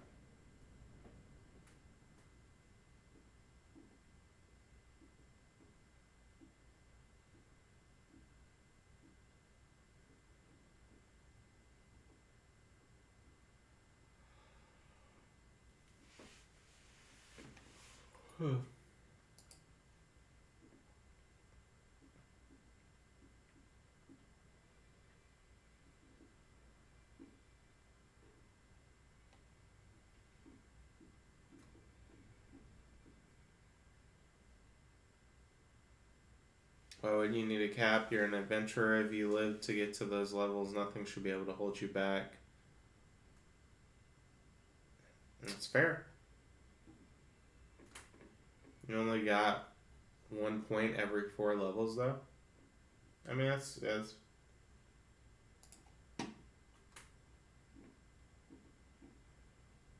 that is perfectly. Well, I mean, it's fairly reasonable.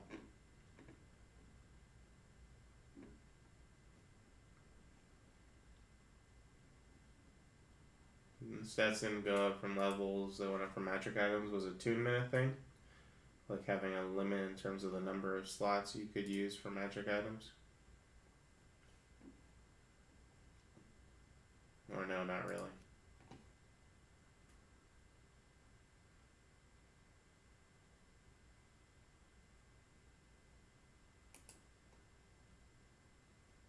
Yeah, there was still attunement.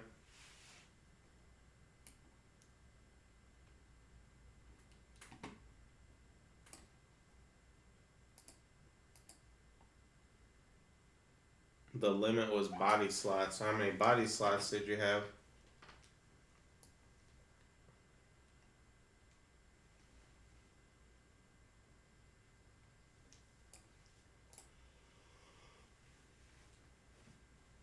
Huh.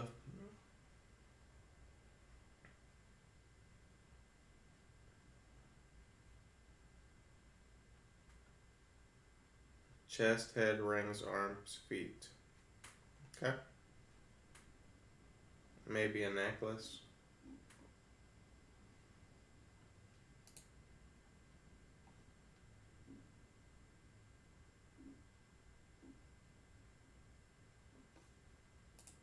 I kind of like this one.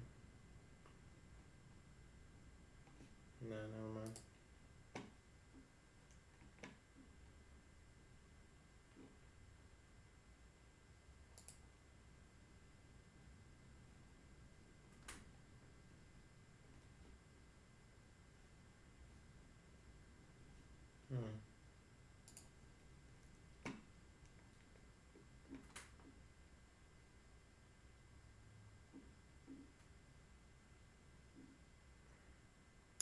But yeah, they definitely did want to make it simpler compared to the older generations. It's clear for sure. I don't recall if legs were separate from chest. I haven't touched 3.5 in ages. It's probably not a lot of reason to nowadays for most people.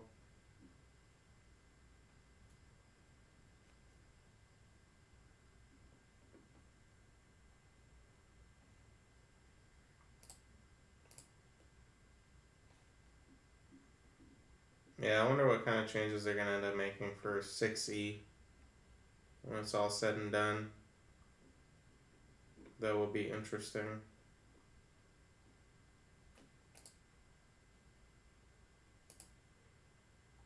There are 11 slots? Jesus. That's a little too much. A little too much for me. Like, I could see there being more than 3, but 11? So much to keep track of.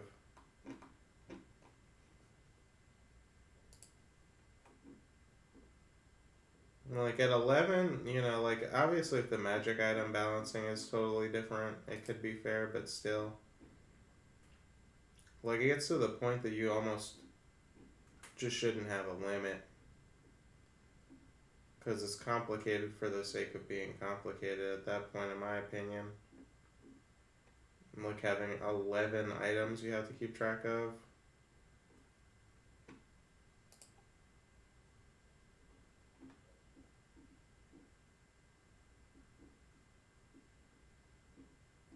But that's just me. I know some people like that kind of thing.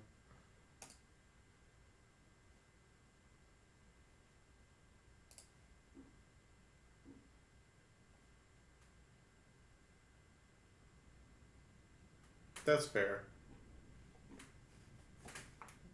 Yeah, that's what I kind of meant by the magic item rebalancing is like if the items themselves are simpler where you're not keeping track of them because once it's on your character sheet, it's gonna just stay that way unless for some reason you change out the magic item. It's gonna be a lot simpler, but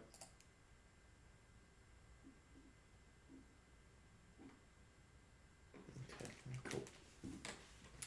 That's enough scrolling for one day. Only got a couple minutes left, guys. You know,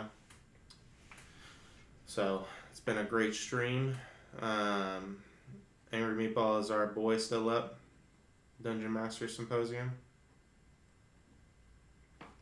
Head, eyes, necklace, shirt, robe, or armor, belt, cloak, arms, hands, rings, 2 rings, feet.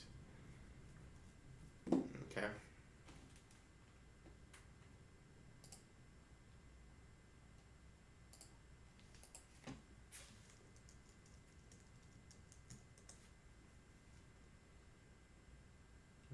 Alright, in just a minute I'm going to go ahead and raid our boy Dungeon Master Symposium.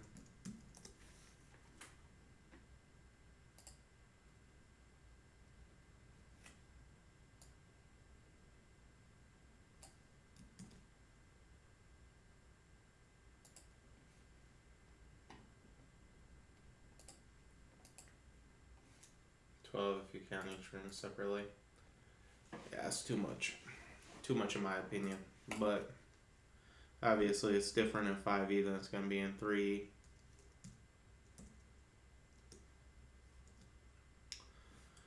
Alright. Well, guys, thanks for another successful stream. You're still here. Make sure you follow both here and on Discord so that way you can get the latest updates on new content coming out and the next episodes.